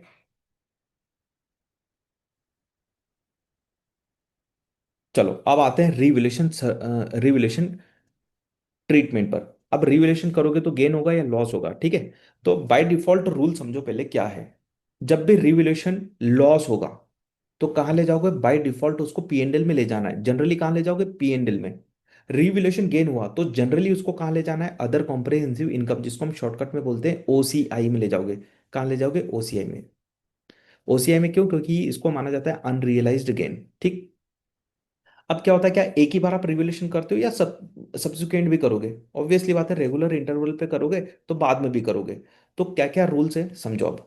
अगर आपने पहली बार रिवॉल्यूशन किया, पहली बार आपने रिवॉल्यूशन किया, ठीक है, और इंक्रीज हुआ, क्या हो गया? इंक्रीज हो गया, यानी कि गेन हो गया। तो गेन हुआ कितना, मान के चलो कि $10 का गेन हो गया आपको। ठीक है। आपने बाद में इनके सब्सिक्वेंट इंक्रीज किया, तब भी आपको क्या हो गया? गेन हो गया। तो कहाँ ले जाओगे इसको? ओसीआई में ले जाओगे। ठीक है, यहां तक तो क्लियर है बात। चलो अब इस सिचुएशन को हटा देता हूं, अब ये वाली सिचुएशन नहीं है हमारे सामने। पहली बार जब आपने रिवोल्यूशन किया था तो क्या हुआ था? गेन हुआ था। तो कहाँ ले गए आप? ओसीआई में ले गए इसको। ठीक है। अब सब्सिक्वेंट क्या हुआ? सब्सिक्वेंट रिवोल्यूशन किया तो आपको लॉस हो गया। रिवोल्यूशन लॉस कितना हुआ? रिवोल्यूशन लॉस एग्जांपल के लिए 12 कितना हुआ? 12। तो जब भी रिवोल्यूशन लॉस होता है तो बाय डिफॉल्ट कहाँ जाता है? पीएनएल में। लेकिन अब पीएनएल में मत ले जाना पूरा की पूरा। क्यों? क्योंकि सेम असेट से रिलेटेड पहले हमने रिवोल्यूशन किया था। तो क्या था हमारे पास? गेन था। हमने ओसीआई में ले गए थे उस गेन को। तो सबसे पहले क्या करो, उस ओसीआई के गेन को एडजस्ट कर दो। तो क्या करेंगे? इस 12 में से 10 तो ले जाएंगे हम ओसीआई में, अदर कॉम्प्रिहेंसिव इनकम को डेबिट कर देंगे। तो बताओ, क्या नलिफाइड हो गया? क्या इफेक्ट जो ओसीआई में पहले गेन ले गए थे, क्रेडिट किया था, अब क्या कर रहे हैं? $10 से डेबिट कर रहे हैं, तो वो नलिफाई हो गया इफेक्ट। तो अल्टीमेटली देखा जाए तो $2 का ही तो लॉस है हमें, है ना? तो वो $2 हम ले जा रहे हैं पीएनएल में, तो रिमेनिंग कहाँ जाएगा? पीएनएल में। घबराओ मत, एग्जाम्पल भी है, एग्जाम्पल के साथ समझेंगे। ठीक है। चलो ये हो गया। अब सिचुएशन आती है, फर्स्ट टाइम क्या आता? डिक्रीज हुआ था। तो फर्स्ट टाइम डिक्रीज हुआ तो लॉस कहाँ ले गए थे? लॉस ले गए थे हम पीएनएल में। तो ये लॉस कहाँ गया? $10 का पीएनएल में गया। ठीक है। सब्सिक्वेंट बाद में जब हमने रिवोल्यूशन किया है सब्सिक्वेंट, तब भी लॉस हुआ है तो कहाँ जाएगा? ऑब्वियसली बात है, वो भी पीएनएल में ही जाएगा। ठीक। यहाँ तो कोई दिक्कत नहीं। दिक्कत कहाँ होती है पता है? जब पहली बार रिवोल्यूशन पे प्रॉफिट हुआ था और दूसरी बार लॉस हो रहा है, या पहली बार लॉस हुआ था अब गेन हो रहा है। ठीक है। तो देखो, पहली बार क्या हुआ था? लॉस, तो पीएनएल में ले गए। अब क्या हो रहा है? गेन। पहले कितना लॉस हुआ था? $10 का। अब कितना गेन हो रहा है? अब गेन हो रहा है $12 का। तो $12 हमें कहाँ ले जाना चाहिए? ओसीआई में ले जाना चाहिए। लेकिन रुक जाओ, पहले रिवोल्यूशन लॉस हमने बुक करा हुआ है, तो इस 12 में से $10 तो कहाँ ले जाओ? पीएनएल में क्रेडिट कर दो, और बचा हुआ $2 ओसीआई में ले जाओ। ठीक है। क्यों ऐसा बोल रहा हूँ? देखो, असेट्स की मान के चलो कॉस्ट कितनी थी? 20। तो जब आपने क्या करा था? डिक्रीज किया था, तो ये 10 कहाँ ले गए थे आप? 10 ले गए थे ना पीएनएल में। यानी कि ये असेट्स अब कितने पर आ गई होगी आपकी बुक्स में? 20 - 10 तो कितने पर दिख रही होगी ये? तो इसको एक काम करता हूँ मैं, 50 करता है ना। 50 थी तो आपने रिवैल्यूएशन लॉस बुक किया तो कितने पर आ रही होगी? ये 40 पर आ रही होगी। कितने पर? 40 पे आ रही होगी। अब रिवैल्यूएशन गेन हुआ तो आप इंक्रीज कर रहे हो वापस से वैल्यू, तो 40 + 12 कितना हो जाएगा? 52। तो अल्टीमेटली 50 से $2 ही तो इंक्रीज हुई, और वही तो आप कर रहे हो। समझ में आया? चलो ज्यादा टेंशन मत लो, मैं एग्जांपल से समझाता हूँ।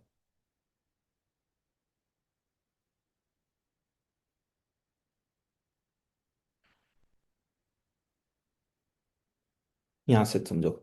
Example, ABC limited has an item of the property plan and equipment, property plan with an initial cost of $1 lakh, ठीक है। At the date of the revaluation accumulated depreciation $255,000।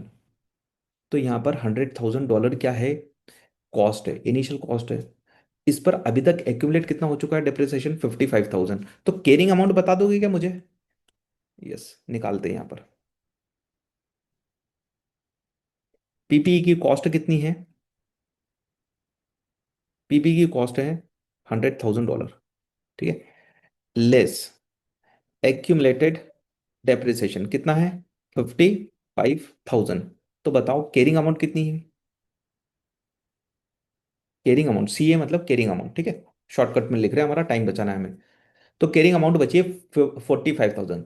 The fair value of the assets by reference to the transaction in the similar assets is assessed to be 65,000। तो fair value कितनी है इस दिन, fair value कितनी है 65,000। हम revaluation कर रहे हैं ना, हम रिवैल्यूएशन कर रहे हैं, तो हमने सबसे पहले क्या पता करा, केयरिंग अमाउंट कितनी है आज के दिन, और आज के दिन फेयर वैल्यू कितनी है, आज के दिन फेयर वैल्यू है ये 65,000 की। तो बताओ क्या हो रहा है यहाँ पर, इंक्रीज हो रहा है, क्या हो रहा है, इंक्रीज हो रहा है, गेन।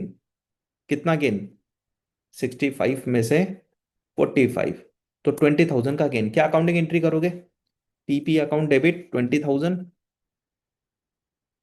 क्रेडिट क्या कर दोगे, अदर कॉम्प्रहेंसिव इनकम क्या कर दोगे, आप ऐसा लिखोगे वैसे पूरा, रिवैल्यूएशन सरप्लस, है ना। और ये कहाँ जाएगा सरप्लस, ओसीआई में, अदर कॉम्प्रहेंसिव इनकम में, पीएनएल में नहीं जाएगा, ठीक है। ये हो गया। अब मैं इसको रिवर्स कर देता हूँ, है ना, रिवर्स कर दूं। मान के चलो फेयर वैल्यू 45,000 ना होकर क्या होती,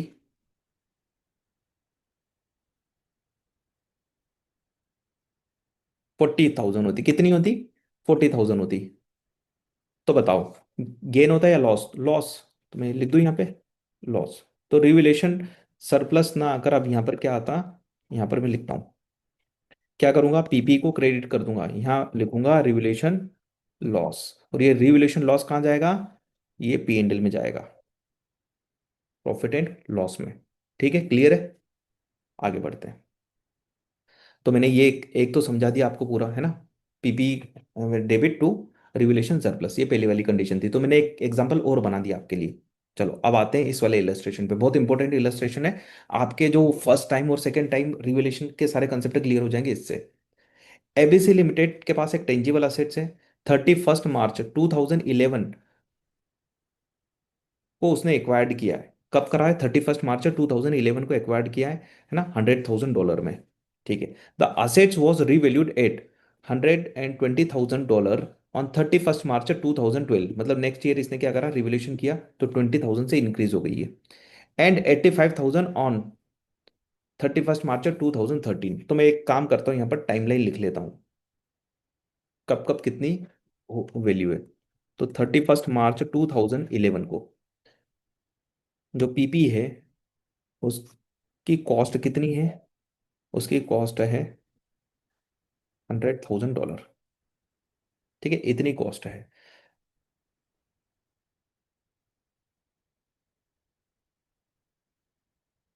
रिवैल्यूएशन, है ना, कब रिवैल्यूएशन कर रही है, 31 मार्च 2012 को।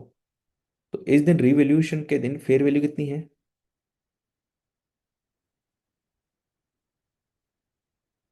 120,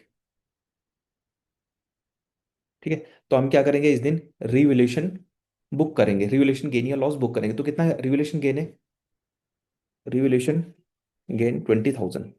कैसे 20,000 निकाल लो ना, 120 माइनस 100। तो ये 20,000 का गेन कहाँ ले जाओगे, पीपी को डेबिट कर दोगे, और रिवैल्यूएशन सरप्लस को क्रेडिट कर दोगे, 20,000 20,000, और ये जाएगा आपका ओसीआई में। चलो नेक्स्ट। अब बताओ ये एंट्री करने के बाद आपकी पीपी की कैरिंग अमाउंट कितनी हो गई। अगर मैं इस दिन आपसे पूछूं, कैरिंग अमाउंट पूछूं, तो आप बता सकते हैं कितनी हो जाएगी। देखो कैरिंग अमाउंट हमारे बुक्स में ये चल रही थी ना पहले, प्लस क्या हो जाएगा, प्लस ये 20,000 और आ जाएगा ना ये एंट्री करने के बाद, तो 20,000 ऐड कर दूं तो 120 हो जाएगी। सिंपल वर्ड में बोलूँ, रीवैल्यूड अमाउंट पर आ जाती है। क्या बोल रहा हूँ मैं, रीवैल्यूड अमाउंट, रीवैल्यूड अमाउंट ये रही, रीवैल्यूड अमाउंट पर हमारी कैरिंग अमाउंट आ जाती है। ठीक। चलो, अब क्या हो रहा है, 31 मार्च 2013 को, है ना, अगेन रिवैल्यूएशन हो रहा है, इस दिन रिवैल्यूएशन हो रहा है ना, और कितनी फेयर वैल्यू दे रखी है इस टाइम पे, इस टाइम पर दे रखी है फेयर वैल्यू 85,000, 85,000, ठीक है। तो अब बताओ मुझे, क्या हो रहा है, रिवैल्यूएशन गेन हो रहा है या लॉस। तो देखो हमारी कैरिंग अमाउंट कितनी आ गई थी 120, अब कितनी हो रही है फेयर वैल्यू इसकी 85, तो क्या हो रहा है यहाँ पे, लॉस हो रहा है। कितना लॉस हो रहा है, दिस माइनस दिस, तो 35,000 का लॉस है। क्या है, 35,000 का लॉस, रिवैल्यूएशन लॉस। अब मुझे बताना लॉजिकली कहाँ जाएगा, रिवैल्यूएशन लॉस बाय डिफॉल्ट कहाँ जाता है, पी एंड एल में, लेकिन मत ले जाना, क्यों, क्योंकि देखो रिवैल्यूएशन सरप्लस ऑलरेडी है हमारे पास, ये रहा, ओसीआई में ले गए थे उसको 20,000, तो आप क्या करोगे, रिवैल्यूएशन लॉस के दो वो बना लो पार्ट, एक सबसे पहले करो ओसीआई को डेबिट, कितना, 20,000, और 15,000 कर दो पी एंड एल, ठीक है। ये हो गए दो डेबिट, ये डेबिट, क्रेडिट क्या करोगे, पीपी अकाउंट 35,000। चलो, क्लियर है, समझ में आ गया कैसे ट्रीटमेंट करना, बड़ा इजी काम है, बाय डिफॉल्ट रूल समझ गए ना, तो फिर आप एक्सेप्शनल रूल को बहुत इजीली अंडरस्टैंड कर पाओगे। तो हमने कुछ नहीं करा, जितना पहले हमने रिवोल्यूशन में पहुंचाया था उतना सबसे पहले तो ऑफसेट कर दो, तो ये कर दिया हमने, पूरा खत्म कर दिया, ठीक है। अब मान के चलो मैं चेंज करता हूँ, अब यहाँ पर है ना रिवोल्यूशन लॉस, मान के चलो यहाँ पे 25,000 होता, जैसे फेयर वैल्यू यहाँ पर 95,000 होती, और ये रिवोल्यूशन लॉस 25,000 होता, थोड़ा और बढ़ा देते हैं ना इसको, एक काम करते हैं, ये 105 होता। अगर ऐसी सिचुएशन होती तो फिर पीएनएल में जाता है क्या, कुछ कुछ नहीं जाता, ये एंट्री ऐसे होती, फिर रिवोल्यूशन लॉस ओसीआई में जाता 15,000, और यहाँ पर पीपी आपकी क्रेडिट हो जाती 15,000। अभी भी 5,000 आपका रिवोल्यूशन सरप्लस में पड़ेगा, अगर मान के चलो नेक्स्ट ईयर भी 5,000 का लॉस हुआ तो हम ओसीआई में ले जाएंगे उसको, समझ गए। चलो, तो ये सारे कॉन्सेप्ट मैंने कवर करवा दिया आपको, है ना। ये सेकंड पॉइंट क्या है, कि फर्स्ट टाइम अगर आपका रिवोल्यूशन लॉस हुआ है तो क्या होगा, चलो वो भी करवा देता हूँ। तो यहाँ पर मैं चेंज कर देता हूँ इसी फिगर को, कॉस्ट तो सेम है, ठीक है, तो रीवैल्यूड अमाउंट चेंज हो रही है, तो रीवैल्यूड अमाउंट कितना दिखा देते हैं यहाँ पर, रिवर्स करते हैं ना सिचुएशन को, 85,000 यहाँ कर देते हैं। तो क्या हो रहा है, रिवैल्यूएशन गेन या लॉस, लॉस हो रहा है। इसको क्लियर कर देता हूँ पहले, है ना, कंफ्यूजन होगा। चलो, तो क्या हो रहा है, रिवैल्यूएशन गेन या लॉस, रिवैल्यूएशन लॉस आ रहा है। क्या एंट्री, एंट्री क्या पास करोगे, पीपी अकाउंट क्रेडिट हो जाएगा, ठीक है, पीपी अकाउंट क्रेडिट 15,000 से, डेबिट क्या करोगे, रिवैल्यूएशन लॉस 15,000। चलो फटाफट, ये कहाँ जाएगा, पी एंड एल में, कहाँ जाएगा, प्रॉफिट एंड लॉस अकाउंट में जाएगा। नेक्स्ट, अब क्या हो रहा है, रिवैल्यूएशन हो रहा है वापस से। अच्छा, केयरिंग अमाउंट बता देता हूँ पहले मैं, जैसे ही आपने ये अकाउंटिंग एंट्री पास करी, अब आपका केयरिंग अमाउंट कितना हो जाएगा, केयरिंग अमाउंट कितना हो जाएगा, देखो केयरिंग अमाउंट बुक्स में कितना चल रहा था पहले, 1 लाख, उसमें से माइनस कर दो ना 15,000, तो ये हो गया 85,000। चलो, अब 31 मार्च 2013 में अगेन रिवैल्यूएशन हो रहा है, और रिवैल्यूएशन की अमाउंट जो है, मतलब कि फेयर वैल्यू यहाँ पर 1,05,000 है। अब क्या हो रहा है, गेन हो रहा है, revaluation gain, fair value minus carrying amount, कितना गेन हो रहा है, 20,000 का गेन हो रहा है। तो ये गेन कहाँ जाएगा, जनरली ओसीआई में जाता है, लेकिन मत ले जाना क्योंकि पहले रिवैल्यूएशन लॉस है, कितना है 15,000, तो 15,000 तक तो पीएनएल में ले जाओ, फिर बचा हुआ ओसीआई में ले जाना। एंट्री, रिवैल्यूएशन सरप्लस,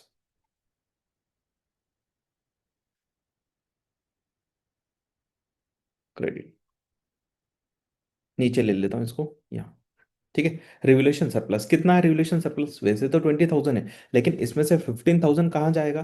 15,000 जाएगा प्रॉफिट एंड लॉस में। ठीक है। और ओसीआई में कितना जाएगा फिर? 5,000।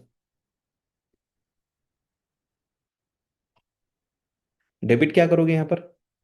डेबिट हो जाएगा आपका प्रॉपर्टी प्लान एंड इक्विपमेंट, कितने से? 20,000 से। इतने से वैल्यू बढ़ाना है हमें। चलो, क्लियर है। तो मैंने सारी सिचुएशन को आपको एग्जाम्पल के साथ में समझा दिया है। आगे बढ़ते हैं, ये सारा मैंने करवा दिया है। चलो, एक पॉइंट बहुत बार आपको क्वेश्चन में लिखा हुआ मिलेगा, रिवैल्यूएशन ट्रांसफर, है ना? रिवैल्यूएशन सरप्लस ट्रांसफर क्या होता है? रिवैल्यूएशन जो सरप्लस होता है वो तो हम कहाँ ले जाते हैं? अदर कॉम्प्रिहेंसिव इनकम में। क्यों? क्योंकि वो अनरियलाइज्ड प्रॉफिट है। लेकिन एक इम्पैक्ट पीएनएल में जाता है। क्या इम्पैक्ट जाता है? रिवैल्यूएशन करने से आपके असेट्स की वैल्यू बढ़ जाती है, उसके वजह से अब आपका डेप्रिसिएशन भी बढ़ जाता है। वो डेप्रिसिएशन अब कहाँ जा रहा है? पीएनएल में जा रहा है। मतलब पीएनएल को देखोगे तो पीएनएल में एक चीज डेबिट तो हो रही है, लेकिन करस्पॉन्डिंग क्रेडिट नहीं हो रहा कुछ, तो मिसमैच हो रहा है पीएनएल। तो यहाँ पर स्टैंडर्ड हमें ऑप्शन देता है कि आप एक्सेस डेप्रिसिएशन के इक्विवेलेंट अमाउंट कहाँ ले जाओ? पीएनएल में मत ले जाओ, डायरेक्टली रिवैल्यूएशन सरप्लस से निकालकर रिटेन अर्निंग में ले जाना। तो कहना क्या है उसका? जो नेट प्रॉफिट होता है पीएनएल का, नेट प्रॉफिट कहाँ जाता है? अल्टीमेटली वो रिटेन अर्निंग में पहुंच जाता है, इक्विटी में। ठीक है ना? जब हम स्टेटमेंट ऑफ फाइनेंशियल पोजीशन बनाते हैं तो वहां पर इक्विटी में कहाँ जाता है? रिटेन अर्निंग में जाता है नेट प्रॉफिट भी। तो ये बोले सरप्लस का, रिवोल्यूशन सरप्लस को भी आप कहाँ ले जाओ? रिटेन अर्निंग में ले जाओ, डायरेक्टली पीएनएल के थ्रू मत ले जाना, डायरेक्टली आप वहां पर ले जाओ। तो आपका जो इफेक्ट है वो नलीफाइड हो जाएगा। ठीक है। तो यहाँ पर क्वेश्चन में बार बार लिखा आता है, तो यहाँ पर दो सिचुएशन आएगी। आपने असेट्स क्या कर दी? डी रिकॉग्नाइज कर दी, यानी कि सेल, फॉर एग्जांपल के लिए आपने डिस्पोज ऑफ कर दी असेट्स। तो अब उससे रिलेटेड जितना भी रिवोल्यूशन सरप्लस है उसको आप क्या कर दोगे? सीधे रिटेन अर्निंग में ले जाओगे। लेकिन आपने डिस्पोज ऑफ नहीं करी असेट्स, अभी कंटिन्यू कर रही हो, उसका यूज चल रहा है, तो फिर कितना ले जाओगे? आप ले जाना एक्सेस डेप्रिसिएशन के बराबर का अमाउंट। जितना भी एक्सेस डेप्रिसिएशन लग रहा है उतना अमाउंट आप क्या करना? रिवोल्यूशन सरप्लस में से निकाल के आप रिटेन अर्निंग में ट्रांसफर कर देना। ये ऑप्शनल है, कंपलसरी नहीं है, ध्यान रखना। जब आप ड्यूरिंग द यूज करते हो ना, तो वो ऑप्शनल है, आपको कंपलसरी नहीं करना। तो क्वेश्चन में लिखा आता है कि कंपनी ने क्या, कौन सी पॉलिसी यूज करी, वो क्वेश्चन बता देता है। जनरली जो है ना, कौन सा ऑप्शन यूज करता है? Not transfer. वो ट्रांसफर नहीं करने वाला ऑप्शन चूज करता है। जितने भी क्वेश्चन हो ना उसमें मेजरली यही पॉइंट मिलेगा आपको। ठीक है। तो एग्जाम्पल देखते हैं इसका। मैंने आपको सिचुएशन समझा दी कि क्या सिचुएशन है। चलो, revaluation surplus and transfer to retain earning. ठीक है। Cost of building 10 lakh, useful life 10 years, depreciation straight line basis पे, revaluation date 31 March 2004, a fair value on revaluation this and remaining useful life 7 years. तो क्या हो रहा है समझो पहले तो। असेज की कॉस्ट कितनी है? 10 लाख। हर साल डेप्रिसिएशन कितना लगेगा? डिवाइडेड बाय 10 कर दो, यानी कि 1 लाख का डेप्रिसिएशन हर साल लगेगा। रिवैल्यूएशन हमने कब किया? 31 मार्च को, यानी कि फोर्थ ईयर, कितने साल बाद? 3 साल बाद। 2, 3, 4, है ना? 2004 में हम कर रहे हैं 31 मार्च को, यानी कि 3 साल बाद रिवोल्यूशन हो रहा है। तो 3 साल तक तो नॉर्मल पहले डिप्रिसिएशन लगा लो। कितना डिप्रिसिएशन आएगा? 1 लाख पर एनम, यानी कि 3 लाख 3 साल का। तो केयरिंग अमाउंट क्या आएगी उस टाइम पर? केयरिंग अमाउंट कितनी आएगी? 10 लाख में से 3 लाख जाएंगे तो केयरिंग अमाउंट आ जाएगी 7 लाख। अब 7 लाख केयरिंग अमाउंट है, और रिवैल्यूड अमाउंट कितनी है? रिवैल्यूड अमाउंट है 12 लाख। तो 5 लाख का क्या हो रहा है यहाँ पर? रिवोल्यूशन गेन हो रहा है। क्या हो रहा है? Revolution gain. कहाँ जाएगा रिवोल्यूशन गेन? सरप्लस, ओसीआई में जाएगा। ठीक, यहाँ तक तो बात। अब रिवैल्यूएशन अमाउंट आ गया हमारा, रिवैल्यूड हो गया। अब डेप्रिसिएशन कितना लगाओगे आप हर साल? 12 लाख जो भी रिवैल्यूड अमाउंट आई उसको डिवाइड कर देना रिमेनिंग यूजफुल लाइफ से। रिमेनिंग यूजफुल लाइफ कितनी बची? ओरिजिनल 10 थी, 3 पास्ड हो गई, 3 चली गई, तो बचा कितना? 7 ईयर बचे, तो 7 से डिवाइड कर दो। तो 12 लाख डिवाइडेड बाई 7, तो आपका डेप्रिसिएशन आ जाएगा, देखो यहाँ पर, है ना? ये आ गया आपका डेप्रिसिएशन, 12 लाख डिवाइडेड बाई 7, तो 1,71,428। तो पहले डेप्रिसिएशन कितना लग रहा था? पहले लग रहा था 1 लाख पर एनम।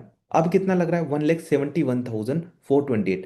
मतलब एक्स्ट्रा कितना लग रहा है? एक्सेस कितना लग रहा है? एक्सेस लग रहा है सर 71,428 एक्स्ट्रा लग रहा है। तो इसको बोलते हैं एक्सेस डेप्रिसिएशन। वो हमने वो निकाल लिया एक्सेस डेप्रिसिएशन, देखो यहाँ पर मैं सारा ओरल समझा रहा हूँ, लिखा हुआ है यहाँ पे, ठीक है, कॉन्सेप्चुअली समझाते जा रहा हूँ आपको सारी चीजें। अब हमारे पास ऑप्शन है ना, अभी हम असेट्स का यूज कर रहे हैं, ऑप्शन क्या है कि हम इसको ले जा सकते हैं कहाँ पर, रिटेन अर्निंग में ट्रांसफर कर सकते हैं। एक्सेस डेप्रिसिएशन को नहीं, एक्सेस डेप्रिसिएशन के इक्विवेलेंट अमाउंट के बराबर अमाउंट को कहाँ ले जा सकते हैं, रिवैल्यूएशन सरप्लस में से निकाल के रिटेन अर्निंग में। तो ये देखो, transfer amount each year 71,428, that is equivalent to excess depreciation. तो मूवमेंट कैसे दिखेगा, देखो, रिवैल्यूएशन सरप्लस और ये है रिटेन अर्निंग का कॉलम। रिवैल्यूएशन के दिन हमारे पास रिवैल्यूएशन सरप्लस कितना था, 7 लाख, है ना, 7 लाख का रिवैल्यूएशन सरप्लस आया था हमें। तो फर्स्ट ईयर में हम कितना पहुंचा रहे हैं, 71,428, इतना पहुंचा देंगे तो रिटर्न अर्निंग में बैलेंस कितना आ जाएगा, 71,428 पहुंच जाएगा उधर, है ना। और जब यूजफुल लाइफ खत्म हो जाएगी तो पूरा की पूरा 7 लाख यहाँ पर ट्रांसफर हो चुका होगा। तो हर साल आपको पहुंचाना है इतना इतना अमाउंट एक्सेस डिप्रिसिएशन के इक्विवेलेंट। ये ऑप्शनल है, ध्यान रखना। मैं आपको कंटेंट पढ़ा देता हूँ, थोड़ी सी एक लाइन पढ़ाऊंगा only. During the use of assets, optional क्या है, transfer of the excess depreciation from revaluation surplus to retain earning. चलो आते हैं नेक्स्ट पॉइंट के ऊपर। Frequency of revaluation. फ्रीक्वेंसी मतलब रिवैल्यूएशन कब कब करना है, रिवैल्यूएशन हर साल करेंगे क्या, नहीं। Revaluation must be done regularly, मैंने पहले भी बताया था आपको। एक रेगुलर इंटरवल पे हमें क्या करना चाहिए, रिवैल्यूएशन करना चाहिए। एक पॉइंट वहां पर आता है, ऐसा ना हो कि आप रिवैल्यूएशन आपने फर्स्ट ईयर में किया और आज से 10 साल बाद कर रहे हो रिवैल्यूएशन, नहीं, फिर बहुत गेप आ जाएगा ना, आपकी जो केयरिंग अमाउंट है वो रिफ्लेक्ट नहीं करेगी फेयर वैल्यू को। तो आपकी केयरिंग अमाउंट जो है ना वो रिफ्लेक्ट करना चाहिए फेयर वैल्यू को। इसका कंसेप्ट ये है, जब भी आप रिवैल्यूएशन करो तो इंटायर क्लास का रिवैल्यूएशन करना पड़ेगा। जैसे आपके पास दो बिल्डिंग है, बिल्डिंग एक है आपकी दिल्ली में और एक है मुंबई में, तो आप ऐसा नहीं बोल सकते कि जो दिल्ली वाली बिल्डिंग है उसके ऊपर मैं रिवैल्यूएशन मॉडल लगाऊंगा और जो मुंबई वाली जो बिल्डिंग है उस पर कॉस्ट मॉडल लगाऊं, नहीं। पूरे इंटायर क्लास पर हमें क्या करना होगा, रिवोल्यूशन मॉडल लगाना होगा। क्लास का मतलब समझते हो ना, जैसे बिल्डिंग एक क्लास हो गई, प्लांट एंड मशीनरी एक क्लास हो गई। तो जब आप बिल्डिंग के लिए रिवोल्यूशन मॉडल यूज कर रहे हो तो जरूरी नहीं है कि प्लांट के लिए भी आपको रिवोल्यूशन मॉडल, तो प्लांट आपका कॉस्ट मॉडल पर हो सकता है, लेकिन बिल्डिंग जितनी भी बिल्डिंग है सारी बिल्डिंग आपकी रिवोल्यूशन मॉडल पर जाएगी फिर, ठीक। तो क्लास ऑफ असेट्स यहाँ पर देखो एग्जांपल भी दे रखा है। लैंड एक क्लास हो गई, लैंड एंड बिल्डिंग क्लास हो गई, मशीनरी एक क्लास हो गई, शिप, एयरक्राफ्ट, मोटर, ये अलग अलग क्लास हैं। Bearer plant, office equipment, furniture और फिक्चर, ये अलग अलग क्लास है ना, एग्जांपल दे रखे हैं, आप पढ़ लेना। Important rule, same model for same class, है ना, सेम मॉडल के लिए सेम, मतलब एक असेट्स के लिए अगर कॉस्ट मॉडल तो सारे उस क्लास की सारी असेट्स के लिए कॉस्ट मॉडल। एक क्लास के लिए रिवोल्यूशन तो पूरी क्लास के लिए रिवोल्यूशन। डेप्रिसिएशन क्या लगता रहेगा रिवोल्यूशन में भी, यस, कॉस्ट मॉडल में भी डेप्रिसिएशन लगता है और रिवोल्यूशन में भी डेप्रिसिएशन लगता है। इंपेयरमेंट भी, यस, इंपेयरमेंट भी होता है वो, आज 36 में पढ़ेंगे। और चेंज इन एस्टिमेट, अब देखो हमारी यूजफुल हमारी, हम क्या करते हैं ना, दो चीज़ों का एस्टिमेशन लगाते हैं। जब भी हम असेट्स परचेस करके लेके आते हैं तो उसके ऊपर डेप्रिसिएशन लगाते हैं, तब दो चीज़ों का एस्टिमेशन लगाते हैं। एक है उसकी यूजफुल लाइफ की कितने साल हम यूज़ करने वाले हैं, और उसकी एक रेसिजुअल वैल्यू, उसका भी हम एस्टिमेट लगाते हैं कि यूजफुल लाइफ के एंड पर हमें कितना एस्टिमेटेड अमाउंट मिल जाएगा, तो उसको बोलते हैं एस्टिमेटेड रेसिजुअल वैल्यू और एस्टिमेटेड यूजफुल लाइफ। तो इसमें चेंज आ सकता है कि हाँ, हमने आज एस्टिमेट लगाया कि 20 साल मशीन चलेगी, हो सकता है 15 साल ही चल, अब 2 साल बाद हमें लगता है नहीं नहीं 15 साल ही चलेगी, यानी कि हमारे एस्टिमेशन में चेंज आया। तो जब भी ये चेंज आता है तो इसको बुलाता है चेंज इन एस्टिमेट। और इसका इफेक्ट जो है वो रेट्रोस्पेक्टिव ना देकर हम क्या देते हैं, प्रोस्पेक्टिवली, मतलब उस पीरियड से जिस जिस पीरियड में हमने क्या करा है, ये रिव्यू करा था और हमारा एस्टिमेशन चेंज हुआ था, उसके बाद ही हमें क्या करना है, उसके प्रोस्पेक्टिव इफेक्ट देना है। Derecognition principal.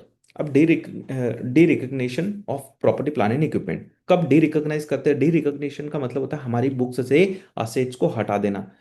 इसका ये मतलब नहीं है कि हमारे ऑर्गेनाइजेशन से असेट्स को बाहर फेंक देना। हाँ, हो सकता है उसका फिजिकल एग्जिस्टेंस हमारे यहाँ पर है, लेकिन वो हमारे बुक्स से हट जाएगी। जैसे रिकॉग्निशन का मतलब असेट्स को हम रिकॉर्ड करते हैं, वैसे डी रिकॉग्नाइजेशन मतलब असेट्स को हमारी बुक्स से बाहर कर देना, डी रिकॉग्नाइज कर देना। मतलब प्रॉपर्टी प्लान एंड इक्विपमेंट हमारे बुक्स में डेबिट होगी तो उसको क्रेडिट कर दो, हटा दो बुक्स से, है ना। कब करते हैं? तो दो सिचुएशन है, जब इसका हम डिस्पोजल कर देते हैं, मतलब सेल आउट कर देते हैं, डिस्कार्ड कर देते हैं, है ना, या किसी को डोनेट कर देते हैं, मतलब हमारे यहाँ से चली गई वो, तब। दूसरा, जब उस असेट्स से हमें अब फ्यूचर में इकोनॉमिक बेनिफिट एक्सपेक्टेड ना हो, हमें लगता है कि अब इससे हमें कोई इकोनॉमिक बेनिफिट नहीं मिलेंगे,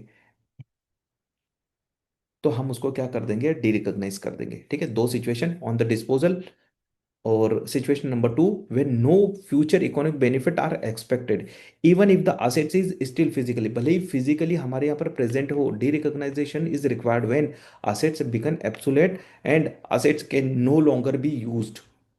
जब उसका कोई यूज ना हो, यानी कि हमें कोई इकोनॉमिक बेनिफिट नहीं मिलने वाले। ठीक है, तो आप बोलोगे सर इसका स्क्रैप वैल्यू भी तो मिलेगा हमें, तो ये भी तो एक इकोनॉमिक बेनिफिट है हमें, तो हम इसको क्यों कंसिडर नहीं कर रहे? तो देखो, उसकी है ना वैल्यू बहुत इनसिग्निफिकेंट होती है, जो स्क्रैप वैल्यू मिलने वाला है उसकी वैल्यू बहुत इनसिग्निफिकेंट होती है, इसलिए हम यहाँ पर उसको जीरो मान के चलते हैं। इसलिए हम ऐसा बोल रहे हैं कि हमें फ्यूचर में कोई इकोनॉमिक बेनिफिट नहीं मिलेगा। ठीक है, चलो आई होप समझ में आ गया होगा। तो दो सिचुएशन में होता है, जब आपको फ्यूचर में इकोनॉमिक बेनिफिट नहीं मिलेंगे, या फिर जब आप डिस्पोज ऑफ कर दो तो आप डी रिकॉग्नाइज करते हो। ये है ना थ्योरेटिकल क्वेश्चन है, आपको एग्जाम में पूछा जाता है एफआर लेवल पे। डेप्रिसिएशन, डेप्रिसिएशन का मतलब क्या होता है? एग्जाम्पल मत देना, मीनिंग क्या है जो स्टैंडर्ड ने बोला। डेप्रिसिएशन का मतलब होता है systematic allocation of depreciable amount. क्या बोल रहा हूँ? Systematic allocation of depreciable amount. थोड़ा सा मैं इसको डिटेल में समझा रहा हूँ आपको। आपने एक मशीन परचेस करी 50,000 की, इसकी रेसिजुअल वैल्यू है 5,000। क्या है? 5,000। तो बताओ अल्टीमेटली आपकी आउट ऑफ पॉकेट कॉस्ट कितनी है? 50,000 के आज आप परचेस करके लेके आए हो, और 5,000 रेसिजुअल वैल्यू है, मतलब सेल करोगे तब मिल जाएगी। तो अल्टीमेटली 45,000 ही आपकी क्या है, कॉस्ट है ना। मतलब आपका एक्सपेंसेस कितना हुआ इस असेट्स के ऊपर? 45,000। इसी 45,000 को तो आप कहाँ ले जाते हो? प्रॉफिट एंड लॉस अकाउंट में, लेकिन एक साथ नहीं ले जाते हो, ग्रेजुअली ले जाते हो, धीरे धीरे ले जाते हो। एसएलएम यूज कर रहे हो तो बराबर ले जाते हो, डब्ल्यूडीबी यूज करो यानी कि रिड्यूसिंग बैलेंसिंग मेथड यूज कर रहे हो तो आप थोड़ा थोड़ा फर्स्ट ईयर में ज़्यादा ले जाओगे, फिर कम ले जाओगे, है ना। वो मेथड ऑफ डिप्रिसिएशन पे डिपेंड करेगा। तो अभी क्या बात चल रही है, ये जो 45,000 है इसको बोला जाता है डेप्रिसिएबल अमाउंट। इतना अमाउंट आपको डेप्रिसिएट करना है। ठीक है, तो डेप्रिसिएशन का सिंपल मीनिंग क्या है? Systematic allocation of depreciable amount. Systematic allocation of cost नहीं बोल रहा हूँ, systematic allocation of depreciable amount. Depreciable amount का मतलब क्या हुआ? कॉस्ट में से रेसिजुअल वैल्यू माइनस कर दो, तो क्या बचेगा? आपका डेप्रिसिएबल अमाउंट। अगर आपने रीवैल्यूड मॉडल पर असेट्स रखी है तो क्या बोलोगे? रीवैल्यूड अमाउंट में से आप रेसिजुअल वैल्यू माइनस कर दो, तो क्या बचेगा? Depreciable amount. ठीक, तो देखो डेप्रिसिएशन क्या है? Systematic allocation of depreciable amount. Depreciable amount क्या है? कॉस्ट या सब्सटीट्यूट अमाउंट या रिवैल्यूड अमाउंट बोल दो, लेस रेसिजुअल वैल्यू। ठीक है, यूजफुल लाइफ आपको पता ही है, इकोनॉमिक लाइफ को बोलते हैं, उसकी फिजिकल लाइफ कुछ भी हो सकती है। मेरे पास एक ट्रक है, उसकी मेरे लिए मेरी यूजफुल लाइफ कितनी है? 10 साल। इसकी फिजिकल लाइफ हो सकता है 100 साल हो, लेकिन हम क्या लेते हैं? इकोनॉमिक लाइफ, यानी कि हम कितना यूज करने वाले हैं उसको, that is the useful life. Start date, कब डेप्रिसिएशन स्टार्ट करते हो? जब असेट्स रेडी फॉर यूज हो जाए। स्टॉप डेट क्या होती है? जब हम उसको डी रिकॉग्निशन करते हैं तब हम डेप्रिसिएशन लगाना बंद कर देते हैं, या फिर हम उसको असेट्स को अगर non current assets held for sale रख देते हैं, उस पर IFRS 5 लगता है ना। जब असेट्स को हम सेल करने के लिए रख देते हैं, सिंपल सी बात है, तो डेप्रिसिएशन लगाना बंद कर देते हैं। ठीक, अब यहाँ पर एक कंफ्यूजन आता है, आपने असेट्स परचेस करी लेकिन आप उसका यूज नहीं कर रहे हो, तो क्या डेप्रिसिएशन लगेगा? Yes, assets ready for use है ना, चाहे आप एक्चुअल यूज कर रहे हो या नहीं कर रहे हो, doesn't matter. Ready for use होने के बाद डेप्रिसिएशन स्टार्ट हो जाता है ना। क्वेश्चन में ऐसा बोलते हैं कि हमने असेट्स परचेस करी 1 जनवरी को और उसका यूज 31 जुलाई से करा, तो डेप्रिसिएशन कितना आएगा? डेप्रिसिएशन 1 जनवरी से आएगा, ना कि 31। क्यों? क्योंकि 1 जनवरी को असेट्स रेडी फॉर यूज थी। चलो नेक्स्ट पढ़ते हैं। अब क्या होता है, डेप्रिसिएशन कहाँ जाता है? Depreciation generally profit and loss account में डेबिट हो जाता है, लेकिन क्या डेप्रिसिएशन भी कैपिटलाइज हो सकता है क्या? यस। अगर कोई असेट्स का यूज कर रहे हो आप, कोई प्रॉपर्टी प्लान एंड इक्विपमेंट का यूज कर रहे हो किसी another property plan and equipment को बनाने में, तो फिर इस another property plan and equipment की जो कॉस्ट है उसमें क्या इंक्लूड हो जाएगा, इस पीपीई की डेप्रिसिएशन इंक्लूड हो जाएगी। ठीक है, समझो हम एक बिल्डिंग बना रहे थे, उस बिल्डिंग को बनाने के लिए हमने क्या करा, मान के चलो हमने कोई पीपी यूज कर लिया, हमारे पास पास कोई मशीन थी, ठीक है, वो उसका यूज कर रहे हैं हम ये बिल्डिंग का स्ट्रक्चर बनाने में। तो ये जो मशीन है इसका जो डेप्रिसिएशन है वो क्या हो जाएगा, कैपिटलाइज हो जाएगा बिल्डिंग की कॉस्ट में, दैट्स इट।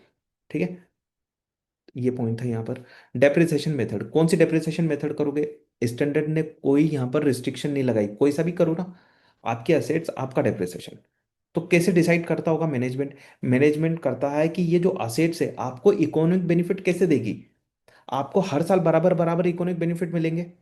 जैसे एग्जांपल के लिए एक मशीन है, वो मशीन आपको है ना हर साल बराबर बराबर प्रोडक्शन देगी, हर साल 10,000 यूनिट प्रोड्यूस करके देगी 10 साल तक। यानी कि आपको इकोनॉमिक बेनिफिट कैसे मिल रहे हैं, हर साल इक्वल बेनिफिट मिल रहे हैं। तो आप लगाओगे एसएलएम मेथड। अगर आपको बेनिफिट इस मशीन से ना शुरुआत में तो 10,000 यूनिट, फिर 9,000, फिर 8,000, फिर 7,000, फिर 6,000, ऐसे ही यूनिट आपको प्रोड्यूस करेगी, यानी कि डिक्लाइन हो रहा है उसका इकोनॉमिक बेनिफिट, डिक्लाइन हो रहा है। तो आप उसी पैटर्न में क्या लगाओगे, मेथड का यूज करोगे, डेप्रिसिएशन लगाओगे। तो कौन सी मेथड है ऐसी, रिड्यूसिंग बैलेंस मेथड। उसमें क्या होता है रिड्यूसिंग बैलेंस मेथड में, हर साल डेप्रिसिएशन कम होते जाता है। यानी कि जिस पैटर्न में आपको इकोनॉमिक बेनिफिट मिलते हैं उसी पैटर्न में आपका डेप्रिसिएशन लगना चाहिए। तो आपका डेप्रिसिएशन मेथड कैसे डिसाइड होता है, यूजेस के बेसिस, मतलब पैटर्न क्या है, पैटर्न के बेसिस पर जिस पैटर्न में आपको बेनिफिट मिल रहे हैं उसी पैटर्न में आपका डेप्रिसिएशन लगेगा, दैट्स इट। चलो, the depreciation method used should reflect the pattern in which the assets economic benefit are consumed by the entity। Common method कौन कौन से, SLM, reducing balance method, unit of production method. Production unit, production समझते हो ना, जैसे example के लिए मैं एक मशीन लेके आया, उसकी जो लाइफ है ना वो पीरियड में नहीं है, उसकी लाइफ है आवर्स में या यूनिट्स में, कि वो 50,000 यूनिट प्रोड्यूस करके देगी पूरे इंटायर लाइफ में। कितना है, 50,000। और कॉस्ट कितनी है इसकी, मशीन की कॉस्ट 50,000, और यूनिट कितनी प्रोड्यूस करके देगी 50,000। तो डेप्रिसिएशन कितना निकल के आएगा, 50,000 डिवाइडेड बाई 50,000, यानी कि $1। $1 depreciation for every unit produce. तो हमने इस साल कितनी यूनिट प्रोड्यूस करी, इस साल हमने 100 यूनिट प्रोड्यूस करी। तो कितना डेप्रिसिएशन, 100 × 1, यानी कि $100 का डेप्रिसिएशन हम बुक करेंगे।